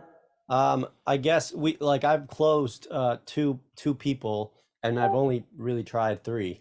So I guess that's a high percentage rate, but I'm not, we have a lot of people that are interested in the program. Because we sell, like, the course, it's like a group coaching, and then there's, like, the one-on-one. So it's like $2K for the group coaching, and then $6K for the one-on-one. That, like, thread going from one to the other, I'm not sure, like, should we be focusing on the 70 people or so that have gotten into the group coaching sort of thing in the past 7 months? Should we be focusing on, like, the followers that my wife has on her Instagram page, 30,000 followers? Like, should we... Like, I'm not sure exactly how to funnel people into you have 2 programs. And yes, it's Dan Sullivan. Thank you, Stephen, who wrote the book, Who Not How. Okay, so you recap that for me. You have 2 programs. One is, what are the prices of each? So it's $2K it's $1,200 for the group coaching, basically. And then it's $6K for the one-on-one. How many clients, let me ask you this, honestly. How many clients have you had that have got results? 10 to 15. What does the average result look like of those 10 to 15 people? Thousands of followers, and being able to monetize, maybe start making their $500,000 within, like, a few months. So what would be the average revenue generated? Average is probably, for the ones that have monetized, is probably like near 1,000. 1,000 what? $1,000 a month, or? No, well, yeah, the ladies are just starting. So for what we sell is basically for the ladies that are, like, stay-at-home moms that want to maintain stay-at-home moms. So they're not, like, super business people. They don't want the time. They just want to be able to, like, okay, I need the extra 20K. What I'm asking you is, how much money do they normally make once they've completed everything, like your best. Oh, like client, the one-on-one clients? whatever. Yeah, sure. Okay. 5K. A month. Yeah. Okay. So let me ask you this. If I said, I can't see your name, by the way. What's your first name? Andre. Andre. What's up, Andre? So Andre, if I said to you, I will trade you $6,000, you give me $6,000 and I'll give you $5,000 a month for the rest of your life, would you do it? Yeah. Now, if I said, you give me $10,000 and I'll trade you $5,000 for the rest of your life per month, would you do it? Yes. Would you really see a major difference between those two price points? Not really. So why are you only charging $6,000 to bring $5,000 a month worth of value? The same reason I'm not doing the one-on-ones as much. Yeah, and again, same thing with the 2,000. You're only charging $2,000, and you're not charging enough. That's number one. You're not charging enough. You know. Yeah. So number one, I would charge more. But you're asking, should you be focusing on upgrading people from the 2K to the 6K, or should you be focusing on basically funneling like the audience we have into like a course, like a cheaper course, or like really just going to the one? I know the answer already as I ask it. I had at one point I sold 100 people into a $55,000 mastermind. And do you know how many of those people? Half of them came from doing challenges. The other half were phone calls. Now, look, I had a $10,000 program and a $50,000 program. I did not sell them the $10,000 program, wait around like a buffoon, and then sell them the 55. When they were on the call, if it looked like they were a fit for the 10, we sold them the 10. But if it looked like they were fit for the 55, we sold them the 55. Half of the people in that mastermind bought $55,000 as a first-time purchase with my company. Mm-hmm. Half. I didn't need, so this whole idea of, look, guys, how many of you here have heard of the value ladder and all that jazz, right? Funnel ascension. That's, excuse my language, that's bullshit. Do you know why? Why? Because the people that have, and you can spotlight me, Carla. Here's why. The people that have the most money have the least amount of time. The people who are ready to pay you right now, they're not going to go through your dumb funnel. They're not going to buy your $50 product and then your $2,000 product, blah, blah, blah. They want to buy. Look, there's a section of the market. This is what people don't understand. This is why this is this internet marketing gibberish. Look, here's your market. Here, this bar represents your market, right?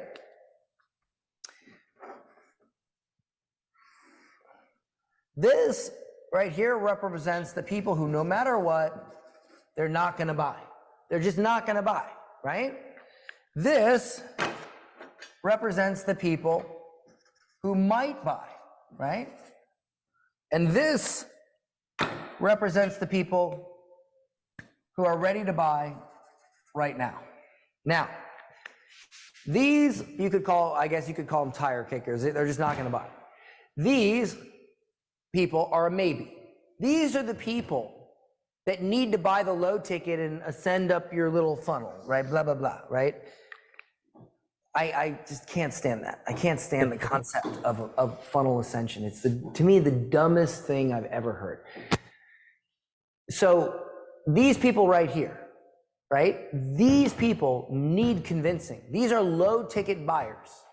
You have high ticket buyers and you have low ticket buyers. Some people are just high ticket buyers. Like me, I am not going to buy something low ticket. I don't got time for that. I spent $50,000 on Myron. I spent $50,000 on Daryl Eves. I'm not going to buy his $2,000 course. I ain't got time to go through a $2,000 course. I want to fly, meet him in person, get it done. I am a high ticket buyer, right?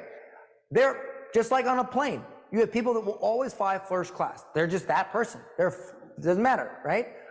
So here's the thing. People that are low ticket buyers, you need to convince them, right? You need to go through this. This is low ticket.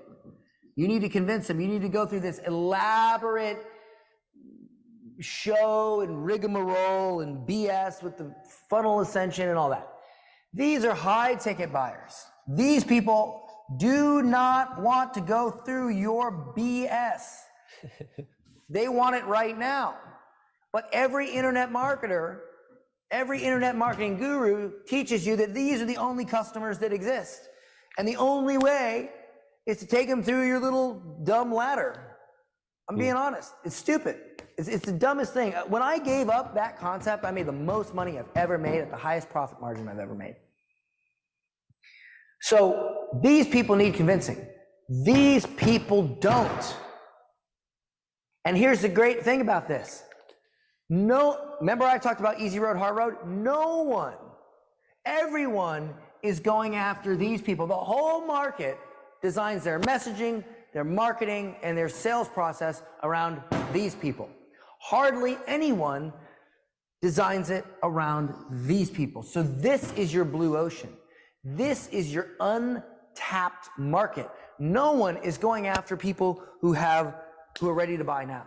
They're so obsessed with the people who aren't ready to buy that they don't want to go after the people who are ready to buy. Guys, why do you think at the very beginning of this challenge, I told you what the offer was and how much it was at the very beginning? Because I learned that for those, there's going to be some of you who are, I don't even have to finish this challenge. I've already got messages. Some of you have already decided you're going to take our offer. You're going to join the Daily Sales Hub. Yep. Right? But see, there you go. I have a call with your guy this afternoon. Okay. So I'm not going to wait till day 4 or 5 to explain to someone like yourself who has already made the decision. I'm not going to wait because now I'm wasting your time. You might go through this challenge and on day 3 say, you know what? I would just wish I knew what, I'm done. So I put the offer out there because look, these people will always exist. The people that don't need the explanation and they're ready to buy right now will always exist. Give them the opportunity to buy. The people with the most money have the least amount of time. If they have money to pay you, they don't have time to hear your whole rigmarole. So what I like to tell people to do is design everything you have around these people first. And then when you get really good at selling, these people will naturally, and then like later on, if you want to do things that help, that's fine. Low ticket should only be the fuel poured on the fire that is high ticket. There's no point to have a low ticket offer if you don't have a high ticket offer that it maximizes. It's completely pointless. So like even my Legacy University, guys, people in Legacy have created businesses, realized they needed sales training, and then went to close deals. I didn't do that just to do it. So does this make sense? Like this whole concept of high ticket, low ticket, like go after the people ready to bet because nobody else is going after them. That's the blue ocean. Does that Dan, make can you speak? It makes a ton of sense. Can you speak a little more on maybe tactically, like how to actually go after those people? How to go after those people? Yeah. So for instance, the script I gave you. So I'll give you a comparison. It's the difference between me saying, "Hey, I'd like you to go to my webinar where I'm going to teach you all this stuff, and 45 minutes, an hour later, I'll make the offer," versus me saying, "What problem do you have? This is what I'm teaching you. What problem do you have? How much is it costing you? If we could help you recover that and take that pain away, would it be worth a conversation?" Get them on the phone. That's it. Straight to the point. Okay. Straight to the point.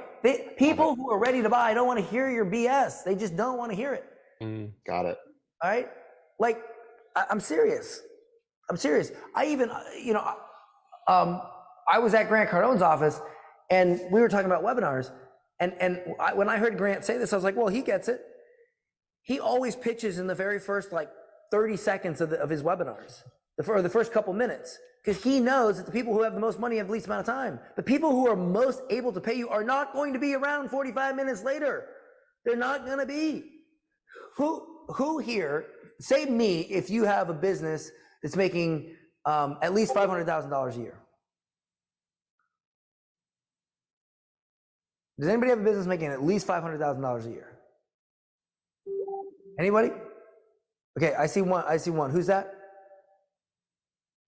Me. What? Okay, who's me? What's your name? Eric. Okay, hey, sorry, you're super tiny. Yeah. So Eric.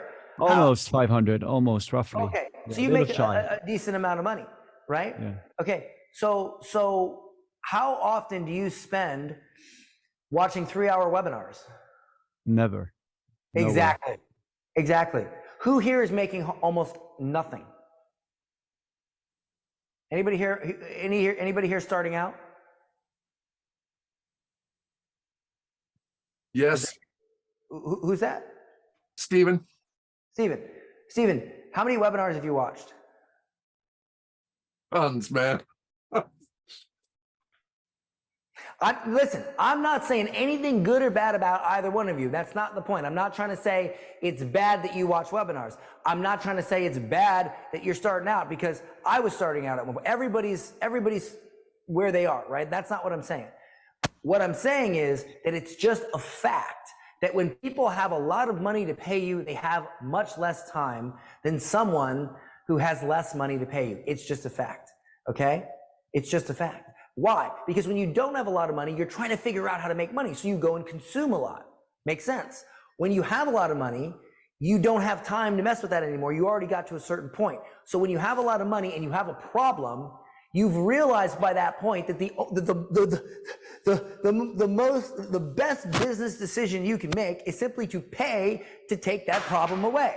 You pay to take that problem away. And if you're at that point in business, you realize that it makes much more sense to pay to remove that problem, because that will end up bringing you a lot more return. You don't need to sit around and listen to a 45-hour-long pitch, because you're just like, nope, this makes sense. I want to solve my problem. So always give people the opportunity to buy from you immediately, because there always will be people who are ready to buy from you immediately. Why ignore them? You see what I'm saying? You guys are spending so much time, not all of you, but probably a lot of you are spending so much time trying to convince someone who is not ready to pay you or doesn't want to pay you. And maybe you could convince them, when there are so many people out there who are ready to pay you right now and you're ignoring them. Like, does this make sense? Yes. I mean, Yeah. you know, as Myron would say, are you picking up what I'm putting down? Okay. I smell what you're cooking. Yeah, that needs to be mine. Do you smell what I'm cooking? I like that. Do you smell what I'm cooking? Oh. And then as soon as you respond, I go, it doesn't matter. All right. You know, UFC and WWE just merged in like a $20 billion merger. Did you guys know that? Yeah, it's crazy for wrestling. It's nuts. All right. So any other questions you guys have?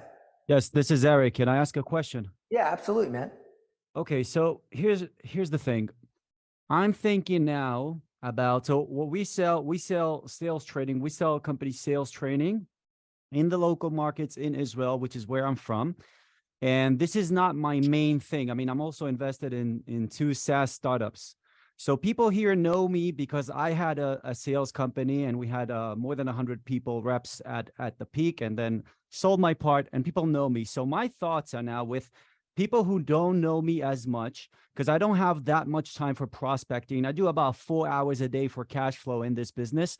What are your thoughts on creating an entry product versus going straight away to the high ticket, when the entry product, the entry offer is also with time, is also with solving a problem?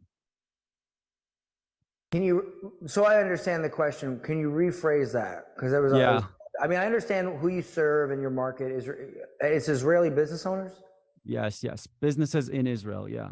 It's the local market. What kind of businesses? Some of them are, so specifically businesses that sell knowledge and expertise.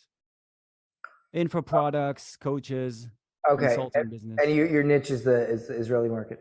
So So the question is, I'm sometimes going straight for the high ticket offer, which is custom made around 10 to 15,000 versus going first to a $1,000, $2,000 offer first, solve one problem and then go into the high ticket. Just for the 1,000, 2,000 offer, What's it your just question? helps.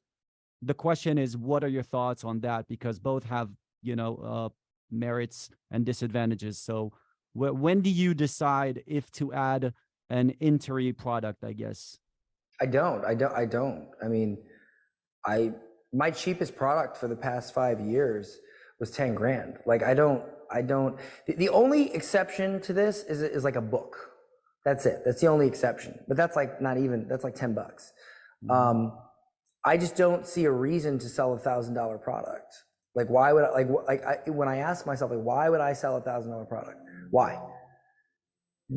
By pricing it at $1,000, I'm automatically sending the message that it sucks. I always say I don't have anything for $1,000 because I don't have anything that sucks. So right now, here's the thing. Right now, what I sell for 1,500 is a 1.5 hour discovery call, and that helps a lot Okay, to so build that's that a little trust. different. That's a little different. That's a little different. What you're basically doing is you're selling. You're doing a sales call, but it's like an audit or something. Yeah, exactly. It's an audit. Exactly. And That's it's completely different. So yeah, that's what I meant. Here's the question: is what's your conversion? So you get 10 people on $1,000 sales call. How many people buy the upgrade? I would say 70 to 80% buy the upgrade. 70, yeah, right, because they already spent $1,000. Got it. They already spent, and they spent the time with me, so they know what they're getting. It increases the certainty significantly. Well, sure, of course it does. But how many of those are you selling? In what? You mean in a Like month? How many $1,000 calls are you selling in a month? Probably say around 7-ish. 7. 6. So okay, so 7. So 7 times what'd you say, 70% close rate? Yeah. So 4.9. So 5. So you're making 5 sales a month, correct? Roughly, yeah, on a good month. Or some of them they take longer with follow-ups and stuff. Yeah. Oh wow. Okay. So you're making 5 sales a month. How many calls do you think you could book if they were free? So I do book some free calls. Probably more. I don't have a specific number. I don't know. It's just be guessing, I do some free calls. So I sometimes try both. Sometimes I do free calls. Sometimes I try with this, and I'm not sure yet which route to choose. This is That's what I'm trying to help you figure out. So what I'm asking is, all right, so how many free calls have you taken? I'm taking, let's say a month, probably around the same number, maybe a little more. Okay, so out of 7 or 8 or 10, out of 10 free calls, yeah, and you are selling the 10K? Yeah, and then how many do you close? How many do you close? Probably the conversion drops to around 25% if I go straight away. Yeah. So 25%, right? So what you got to think is at 25%. So that's a basic, roughly 3x, right? So if you can book more than 3 times the amount of calls for free than paid, you will make more money. So for instance, you're booking 7 calls at $1,000 a month right now, right? So Yeah, that's roughly. 7. So you would have to book 21-ish. 21 calls. If you book 22 calls or more, you're going to make more money if they're free. Dude, if you're only booking 22 calls a month, there's something wrong. That's nothing. You should be able to book that in a couple days. Well, a few days, 3 or 4 days, reasonably. Okay? Or at least a week. So if you can book 20 calls a week, you're going to make 4 times the amount of money. Now, if you have a way to consistently, if you have a way to sell 20 of those $1,000 calls, then by all means do it. But if that is your cap, If that's the bottleneck, you mean? If that's If the the 1,000 bottleneck, call is the bottleneck, yeah. is it the bottleneck? I don't think so. No, it doesn't feel like it. It doesn't feel I like don't it. care what it It's feels not- like. What is No, happening? it doesn't seem like. No. Practically, this isn't the bottom. So most so of the then- time when I suggest the call, it mostly it goes okay, and people actually appreciate the fact that they actually think that they get proper audit and not just a sales call. You know. Sure. What's preventing you from booking $20,000 calls a month rather than 7? Essentially, more action, more time to put in the business, putting in more time and more action. What's taking up your time that you can't do that? And I'm also involved in 2 startups. Well, bro, listen.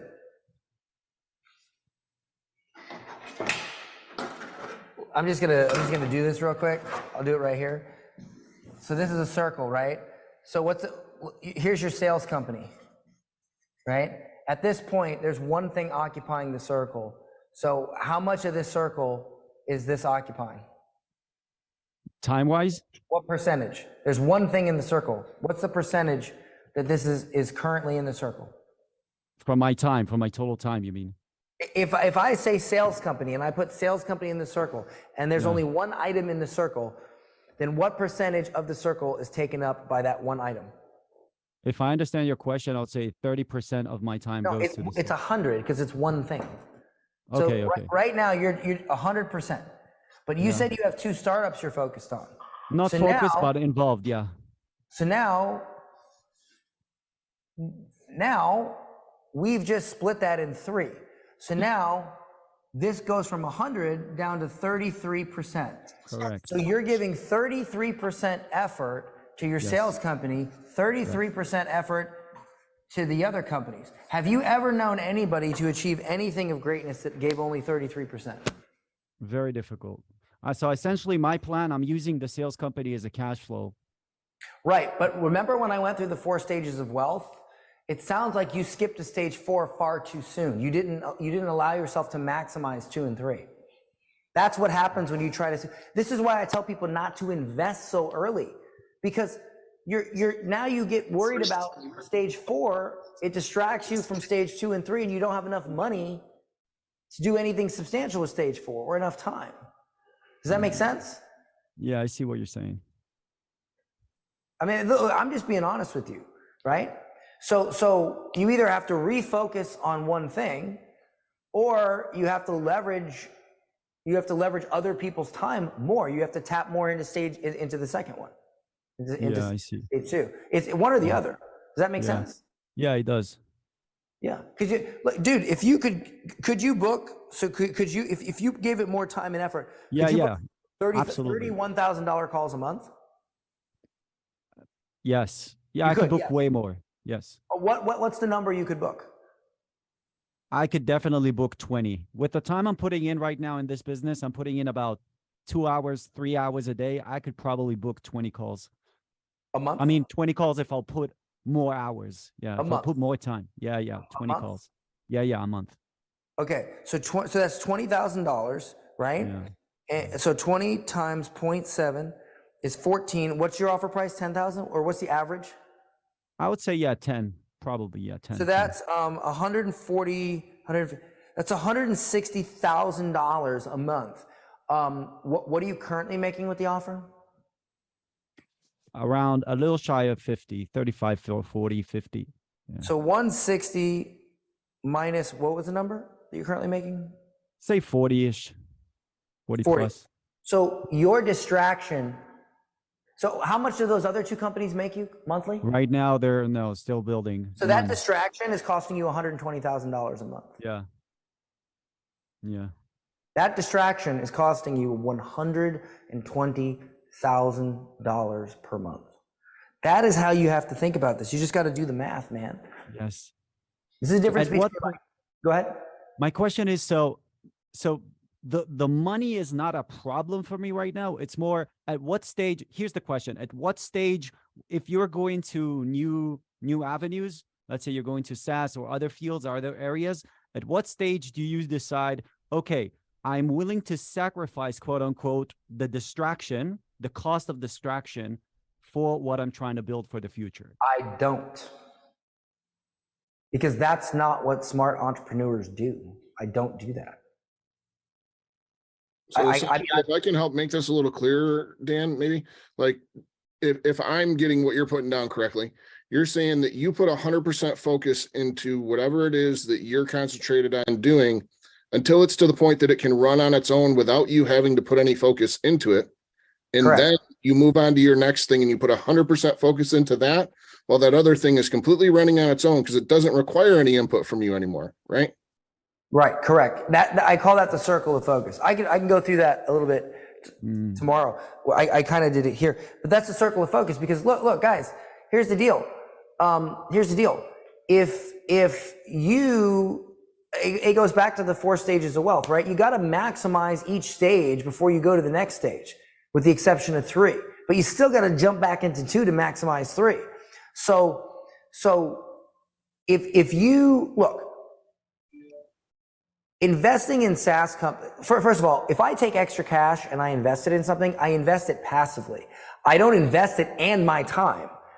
You're destroying the entire purpose of stage 4 if you invest time and money. Stage 4 is just for money. So I make as much money as I can, get it all like for instance, Legacy University, I don't do anything for that. Carla and all, they all take care of that. It's completely delegated. Yeah. So until I can make as much money as I need to make and it's delegated, I don't do other things. I just don't, because and the last time I did it, remember the story I told you of going from 250 grand a month down to 70,000? Remember that? Mm-hmm. I did exactly what you were doing. And that's what happened. And then I paid $35,000 to Sam Ovens for him to tell me the exact same thing I'm telling you right now. Hey, you need to focus. Why this, he'd be like, why are you have multiple businesses? What, you need to focus. Like it cost me 35 grand for me to fly out to New York and sit down and essentially for him to tell me that I'm distracted. But it was the best 35 grand I ever spent. Okay. I know that is not the answer you want to hear. I 100% agree with you with your body language right now. I get it. It's not the answer you want to hear. But do you want me to give you the answer that makes you feel good or the answer that's actually correct?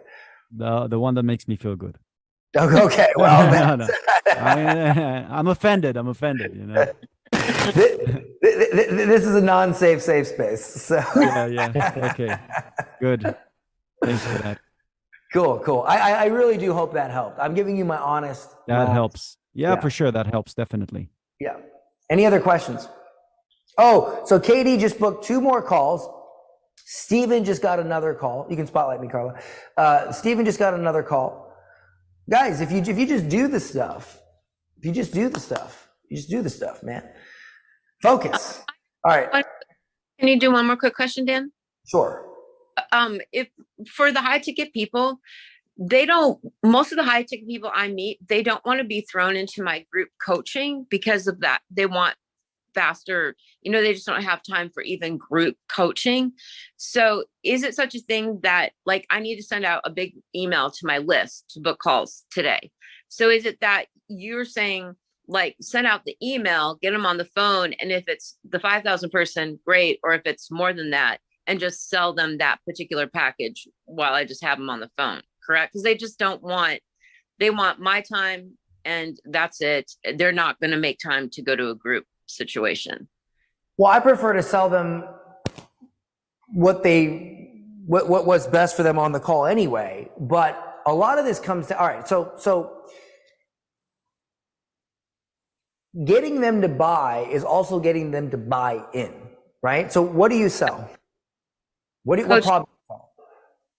Getting executive producers and producers attached to sell your film. Okay. If you can articulate to them, but all right, I'll give you an example, right? So you're the customer, right? You're the customer and I'm you. All right, so you don't have time for group coaching. How many hours per week do you spend trying to get these meetings? 20 hours a week. How many hours is your group coaching? An hour and a half. Okay. You're spending 20 hours doing something that doesn't work. I'm asking you for an hour and a half a week for something that will work. and you know, I understand you're very busy, but you're so busy doing something that doesn't work that you don't have time to do something that does work. You got to get them to buy. Like, for instance, guys, I'm not going to lie to you. I understand that, forget the money. I understand that, like, when I'm gonna pitch you guys on an offer tomorrow. Forget what the money is. I'm going to ask you for an hour of your day every day. I am. Like, that's part of the deal. You have to spend an hour with us every day because that's how we're going to get you results. I understand that's a lot of time. But here's the thing. And this is what I say to people. I say, you are so busy. Oh, I don't have time for that. So you're so busy being broke that you don't have time to get rich? See, the best salespeople in the world do not sell their customers on a product. They sell their customers on becoming the person they need to be to get what they want, and that person just happens to buy their product with no objections.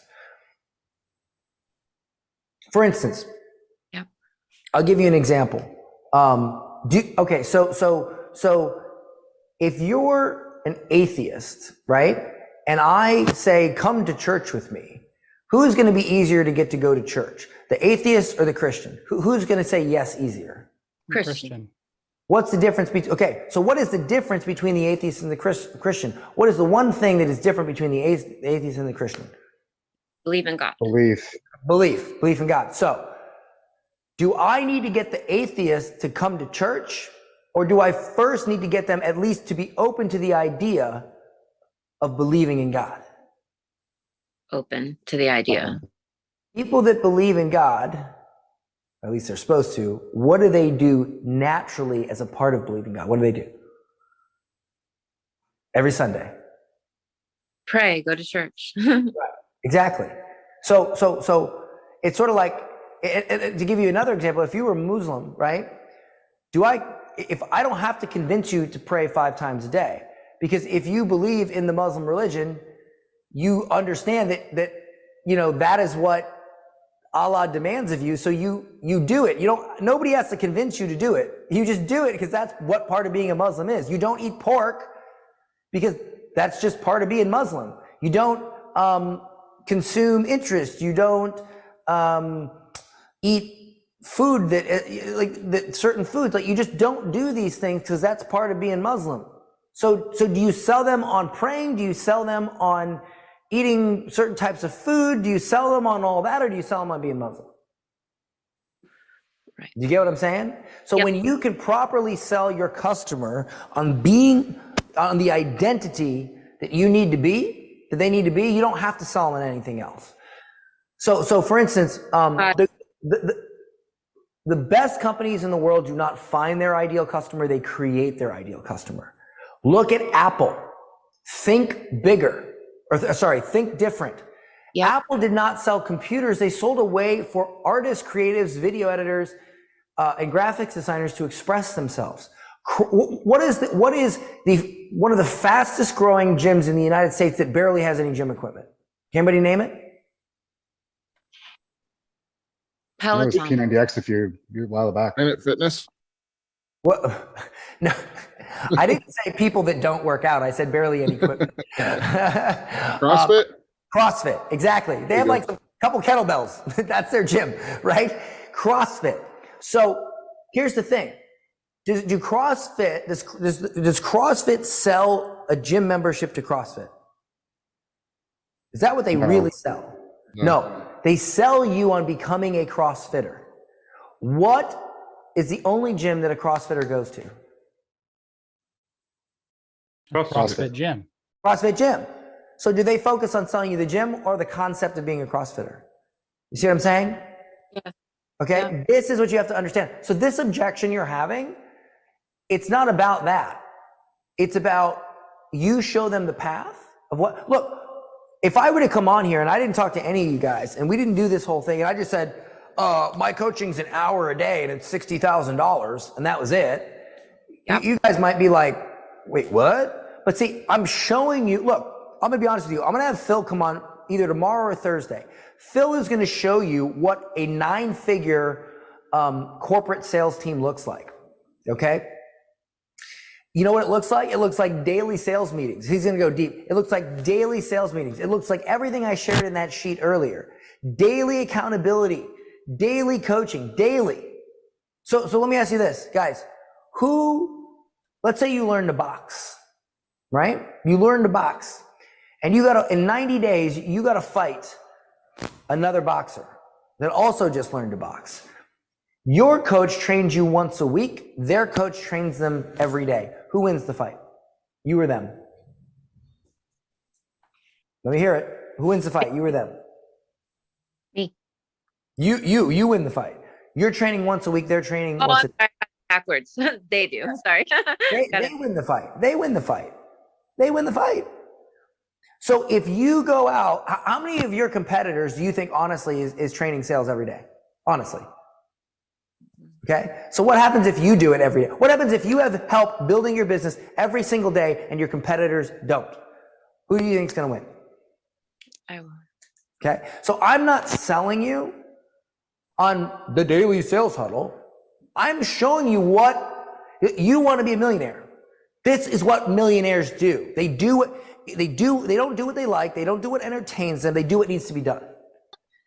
And that means they get stability in their company. They build out proper systems. They train daily.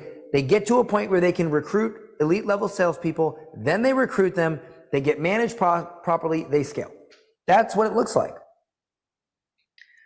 And if you can either choose to do that or you don't. If you choose to do that and you choose to accept that, here's what happens. You either do it on your own or you have us do it for you. Most people at that point would agree that it's kind of dumb if you decide that, hey, I do want to dedicate myself to this. I do want to become a millionaire. I do want to do this. And you understand that that's what's required. You understand that everything I've shared with you so far is required to do that. And you need to be able to do that. And you need to be able to do it consistently. Then does it what makes more sense, to try to do all this on your own or have us do it for you? Have you do it. I mean, we've never had a client that we haven't made their money back. Literally, we had Russ Ward sign up, who's making $6,000 a month. $6,000 a month. $6,000. That's it. Within 3 weeks, we got him to collect $23,000. I don't even know what he's at now. What do you think is going to happen when we train him every day? What do you think is going to happen? It's kind of obvious, So that's the thing, is I don't care to sell you on the huddle. I care to sell you on what you need to do. And when you realize that, you're like, well, this just makes sense, right? So when you're talking to these clients, don't try to sell them on group coaching. Try to sell them on the concept that, listen, you're spending 20 hours a week doing what doesn't work. I'm asking you to reduce that down to 18.5 so that you can do what does work, so that when you keep spending 20 hours, ask this. Would you get better results spending 20 hours on something you don't know how to do, or spending 18 and a half hours on something that you do know how to do? Right. Yep. 18 and a half. Okay. Will you give me the hour and a half then? Yeah. Can I ask you, will you give me the hour and a half? Yep. That's how I would handle it. Okay. Brilliant. Yeah? And you get them to say it. You do not say, this is non-declarative statements. You don't say, if you spend an hour and a half of that 20, you'll know what you're doing. You say, based on everything you've seen, on the testimonials and all this, do you agree that you would be able to maximize the time you spend doing this a lot better, and you get a lot better results if you knew what we know and you had access to the same information that these clients have had access to? They either say yes or no. If they say no, you objection handle. If they say yes, which they usually will, because why would they even be on the call? You then say, okay, would it make more sense? Which would you rather do? Would you rather spend 20 hours on something that you don't know how to do, or 18 and a half hours on something that you do know how to do? 18 and a half hours, great. Will you give me the hour and a half every week so that I can teach you how to do what you currently don't know how to do? You get them to agree, Socratic. You get them to say it. Because if you tell them that, they ain't going to believe you. They're not going to believe you. Yeah. You get them to tell it to you. That's how you sell. Got it. You don't sell. You show the customer how to sell themselves. That's it. Okay. Zach, Thank I you. like your line. 1 hour a day to scale up to 100K seems like a good deal to me. That rhymes too. Hour a day to scale to 100K. That's good. Anyway, was that helpful? Yes, no, Dan, thank you so much. It's, yeah. Mhm. Okay, awesome. I really do hope it was helpful. All right, I'll take one more question before my voice crack or is done. Hey, I got a quick question, Dan. Sure. So right now, like my struggle is I am running YouTube ads to VSL to app, and my show up rate's crap. When people get on the call, there's like a huge trust barrier. So like it's not really dialing in the quantity of leads, or even the sales script at this point. It's just like I'm noticing they're just not showing up, or if they do show up, there's just so much lack of awareness of who I am in my program. And then they go online and research it, and they're like, oh, there's a lot of, because I teach SaaS, right? White label SaaS. And so they go online and they're like, oh, I can get all these free courses in exchange for like an affiliate commission for someone's program. So I'm dealing with that right now more than anything else. Do you have any advice on that? Well, there's two different questions there. There was, I'm not showing up, and there's, I have an objection that I can get the information for cheaper. Was that what you just articulated? In a nutshell, because I'm running YouTube ads to VSL to app, and the show up rate's just crap. And when they do show up, a lot of them are like, well, there's just that, like, again, credibility. And then they start researching and determine like, oh, wait, there's like free versions. It's not the same as mine. My system does work. How do you know that they're researching? How do you know? They're comparing me to like these free courses. How do you know that to be true, that they're researching and doing that? Because the last few calls I've had, people have been aware of the software I'm getting them to white label. And so the moment they type in like white label SaaS, they're seeing all these competitors with their free versions in exchange for an affiliate commission. Okay, so what's your first name, by the way? AJ. AJ. So AJ, if you had an ailment, if you had a sickness, right, that was really, really affecting you, and you had the choice to go to two doctors, and it was a serious illness, and one doctor said, you know what, I'll treat you for free, just give me a review on Yelp or something, and the other doctor charged for what he charged, and he charged well. He wasn't cheap. Who would you feel more comfortable going to?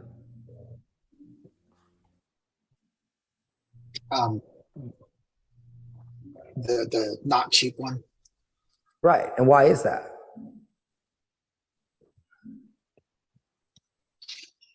He's probably a better expert.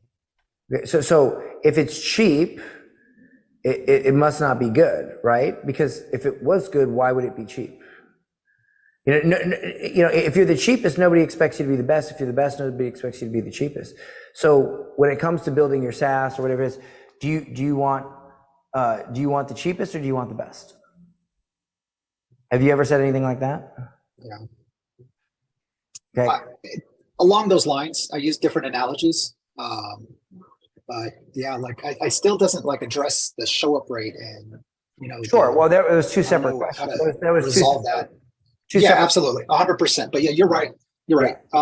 I do pitch it really well. Like just so you know, like I've done. What's your close rate? What's your close rate? So from qualified leads, if I get them on the call, what's your close rate? What's your close rate? Don't tell me 50 from people that show up, 50%. So if 10 people show up to a call, you close 50. Yeah. So then why are you worried about this? See, that's what I'm talking about. Rearranging deck chairs on the Titanic. Why are you worried about this weird objection that you got a couple times when you're closing at 50%? Because I'm not getting enough leads right now. And by the time they show up, those are the people with less money or no money. Is the better, so I'm not getting enough leads right now. So is the better thing to focus on getting more leads or dealing with an objection you've only heard a couple times? Getting more leads. Okay. So what do you think is preventing you from getting, what's your show rate? Do you do any of the stuff we taught with the pre-call protocol? Do you do any of that stuff for your show rate? So I started doing that yesterday, and I sent out a few videos. I texted a few people, but I didn't get any responses, and people still kind of not showing up. Well, you're talking about one day. I mean, 1 day worth of data, and you're not necessarily supposed to get a response. You're supposed to get a show. So, what is the offer that you have? Like, what offer? What problem does it solve? They're able to, it's fun for you that will build label the software, put their logo, I'm sorry, identify niche, get ads going so they can start closing clients. You cut out. It was all spotty. Can you say that again? Hold on.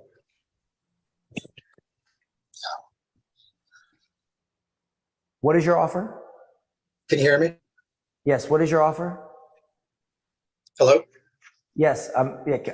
What is your offer? Can you hear me at all? I can. Hello? What is your offer? Sorry if it's breaking up. Oh, so 10K done for you, 6K done with you. Great. That's the delivery. What's the offer? White label SaaS build out for you. Identify a niche so they can start selling local businesses. Wait, what problem do you solve?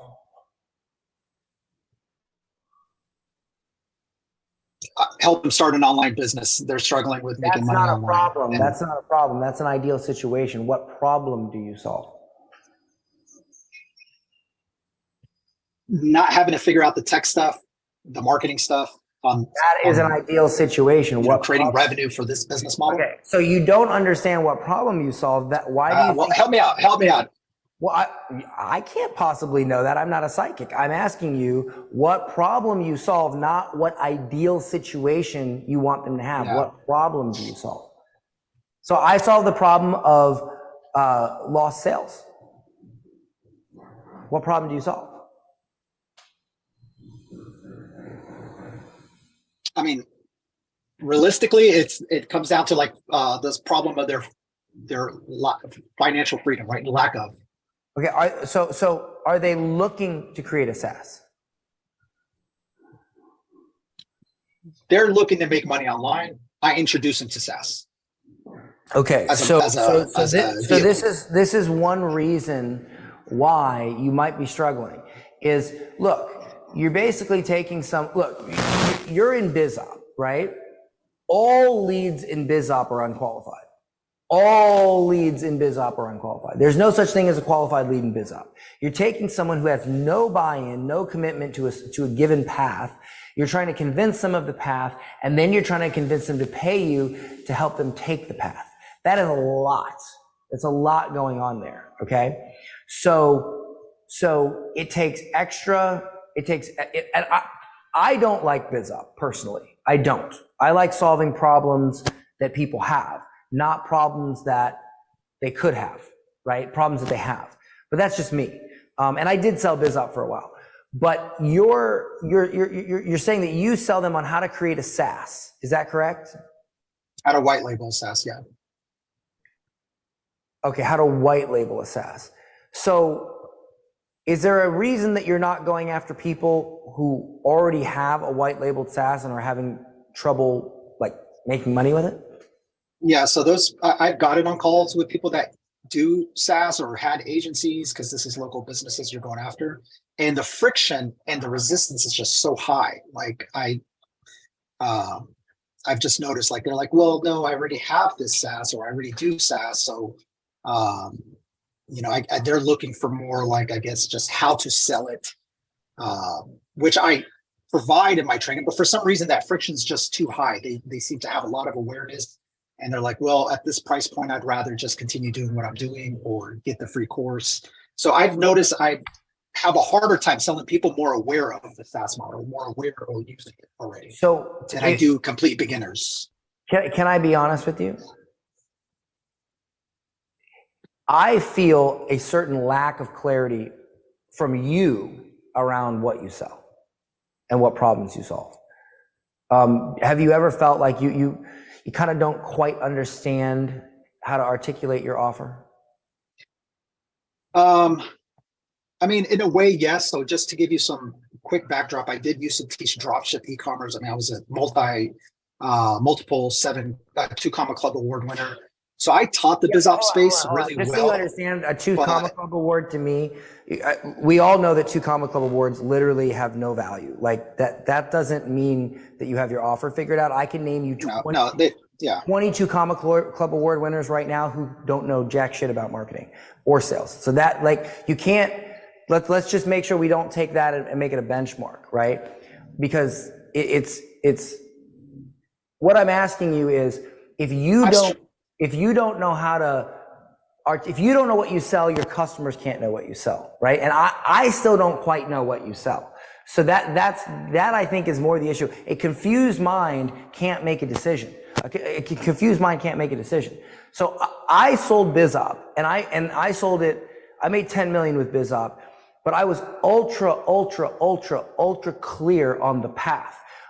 For instance, like, I don't know, are you doing a webinar, or how are you getting people on the call? Right now it's just VSL, 20-minute VSL to app. Yeah, so it could be your VSL. It could, because the way I did it, you couldn't even buy unless you fully agreed with everything. So these arguments and these things that you're experiencing, if your VSL is done properly, you won't have these arguments on the call. Or if your call setting is done properly, you want. Do you know why why salespeople in this industry are called closers and not salespeople? We generally call them closers.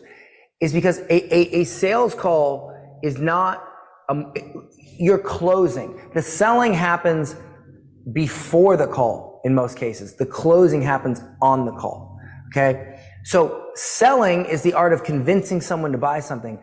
Closing is the art of getting them to actually pay for it. You get what I'm saying? If you're not selling them on the idea properly, you can't close them on paying for it because there's a lack of clarity. There's a lack of clarity.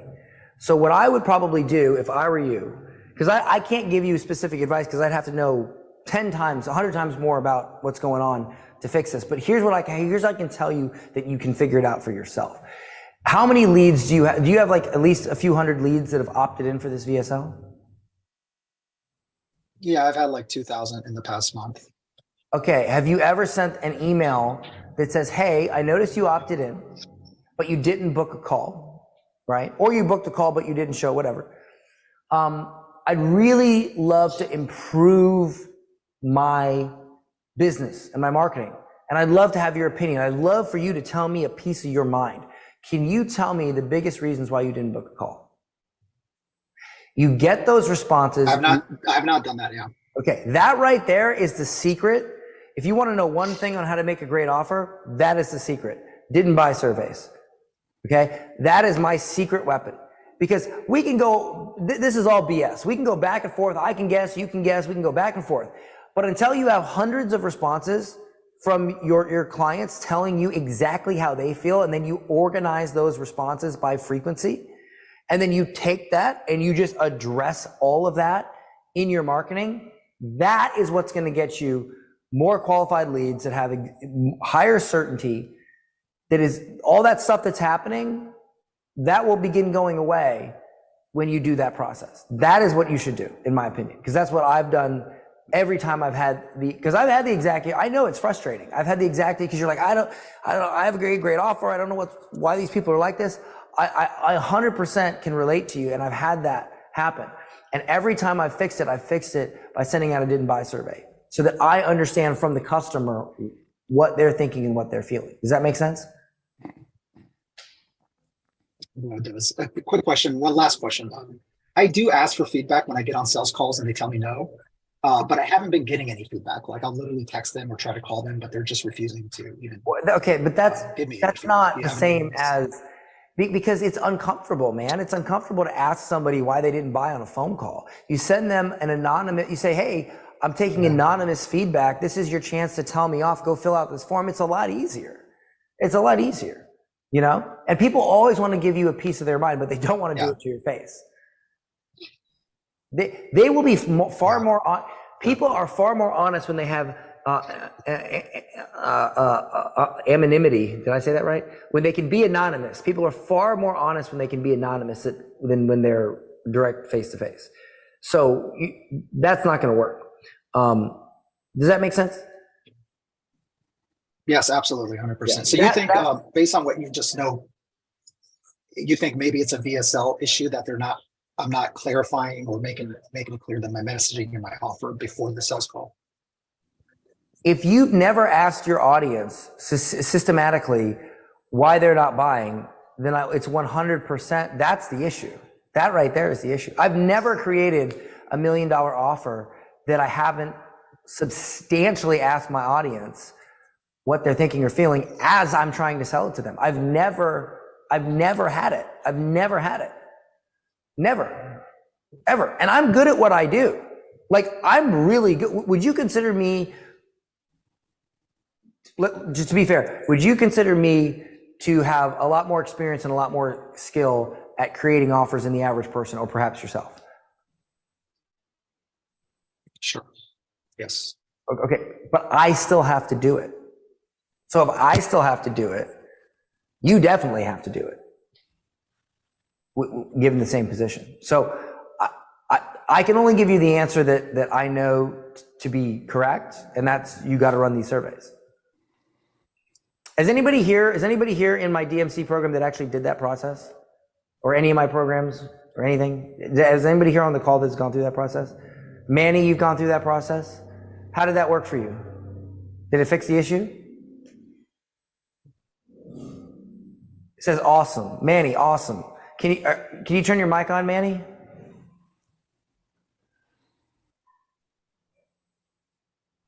Yeah, can you hear me? Yeah, what's up, brother? What's up? How you doing? Yeah, so you did the didn't buy or the no call survey? Yeah, I did the whiteboard webinar and also the surveys of those who didn't buy. I tweaked it, and actually I'll call it now customer customization method. So you call it the what? Customer customization method is one of my 3 elements of my system to have your customers create the product for you by doing such a thing. Every copywriter knows that. But when you did that, did it work? Did it fix the problems? Of course, immediately. Immediately. And I also embedded those are my FAQs, and everything was nurtured to overcome their objections. Yeah. It was easier. So. That's called marketing. I mean, guys, this is how you do it. So there you go, right there. Was it AJ? Yeah. Yeah. So did that answer your question? I'm going to go create 2 surveys and email it out, say they can respond anonymously to get some feedback. Yeah. For sure. I would use the subject line "quick question," and in the email I'd say, here's your chance to give me a piece of your mind. People love that. They love being able to tell you off. It's this weird thing people love to do. So I leverage it, and I say that, and then they tell me off, and I'm like, thanks. And then I fix my offer, and then I make millions while they're, but they got to tell me off. So, all right, guys. Was this helpful? You can spotlight me, Carla. Thanks, Dan. Good, guys. All right. So just so you guys understand, for tomorrow, my camera here. We're gonna do Q&A. I just want to be clear. We are going to take 20 people into the daily sales huddle. 20. I can't take more than that, because if I take more than that, it's going to be a nightmare. Like, I just don't like. I'll take more at some point, but we need to chill for a while on 20, because I want to get y'all results. I can't be taking on 30, 40 people. That would be a shit show. So what I'm going to do is tomorrow I'm going to open up daily sales huddle, 60 grand for the year. AJ, to answer your question. So here's the deal. Tomorrow I'm going to open it up, and I'll let you guys go here in a second. For VIP, tomorrow I'm going to open it up for just VIP. And I know I think total VIP, what is there, about 50, 60 people VIP? Is that right, Carla? Or Yeah, that sounds right. Yeah, that's about right. So here's what's going to happen is I'm going to open this up to you guys first. If all 20 spots get filled from VIP, Well, I'm sorry, general admission. That's just the way it is. You should have bought a VIP ticket. I don't know. I can't. I got to give them first dibs. So it's going to be 20 spots, and how we're going to work it is, I will send you a link tomorrow, where you'll put down a deposit for the call. It'll be a refundable deposit, just to make sure you're serious, so we protect our time, because I know we're going to get a lot of calls. Here's how it is if we can make it work for you. Because I'm assuming some of you think, well, I can't afford 60 grand. You come on the call, we'll see if we can fund it for you. We'll work something out. If we can't work something out, then we'll give you the 1,000 back, right? We'll give you the 1,000 back.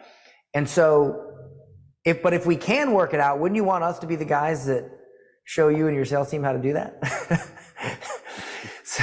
So I saw a couple smiles. So here's the thing. It's no risk. So it's no risk, because if we can't make it work, we give you the 1,000 back. So who should apply? If it's no risk and you get it back anyway, if it doesn't work out, who should apply? Everyone. Okay. But tomorrow, I'm only going to offer it to VIP, let you guys book, because you're going to be talking to my partner, Phil.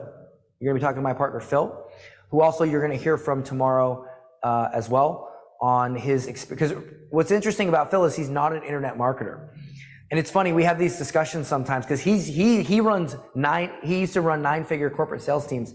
So sometimes we have these discussions and he's like, I don't understand these people. Like, they don't have this, of course they're not making money. And I'm like, Phil, it's not corporate, it's internet marketing. And he's just like, I just don't understand. So you're gonna learn some concepts from like high elite level corporate. And by the way, there's only one company I've ever seen do this stuff. What is the company that sells internet marketing training that makes the most money out of all of us? Can anybody tell me? Exactly. Grant Cardone, $1 billion. He's the only single one that I've seen implement this structure. And he's also the one that makes the most money. Coincidence? I think not. So what Phil's going to do is he's going to show you this structure. He's going to show you this. How would you guys like to learn from him on some of the things you can implement in your business now that follows that 9-figure corporate sales structure? Would that be helpful? Absolutely. Okay, cool. So if you do book a call, you're going to be on his calendar. That's why we're doing a deposit, $1,000 deposit, because if you don't got $1,000, you're not going to in your bank right now. It ain't gonna work. So we got to protect his calendar.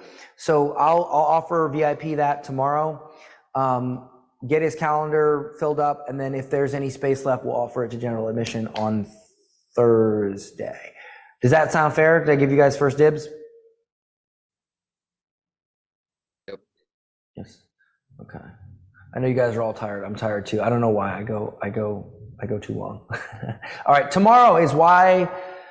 Tomorrow we're gonna go over my $30 million high ticket sales script. Does that sound good? Yes. All right. Awesome. Okay. Cool. All right. I will see you all then. All right. See you guys all tomorrow. Bye, guys. Thanks.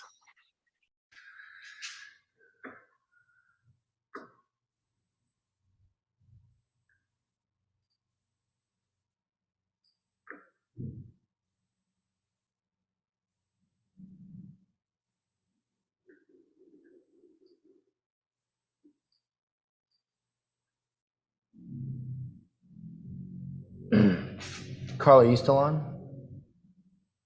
Nope. Okay.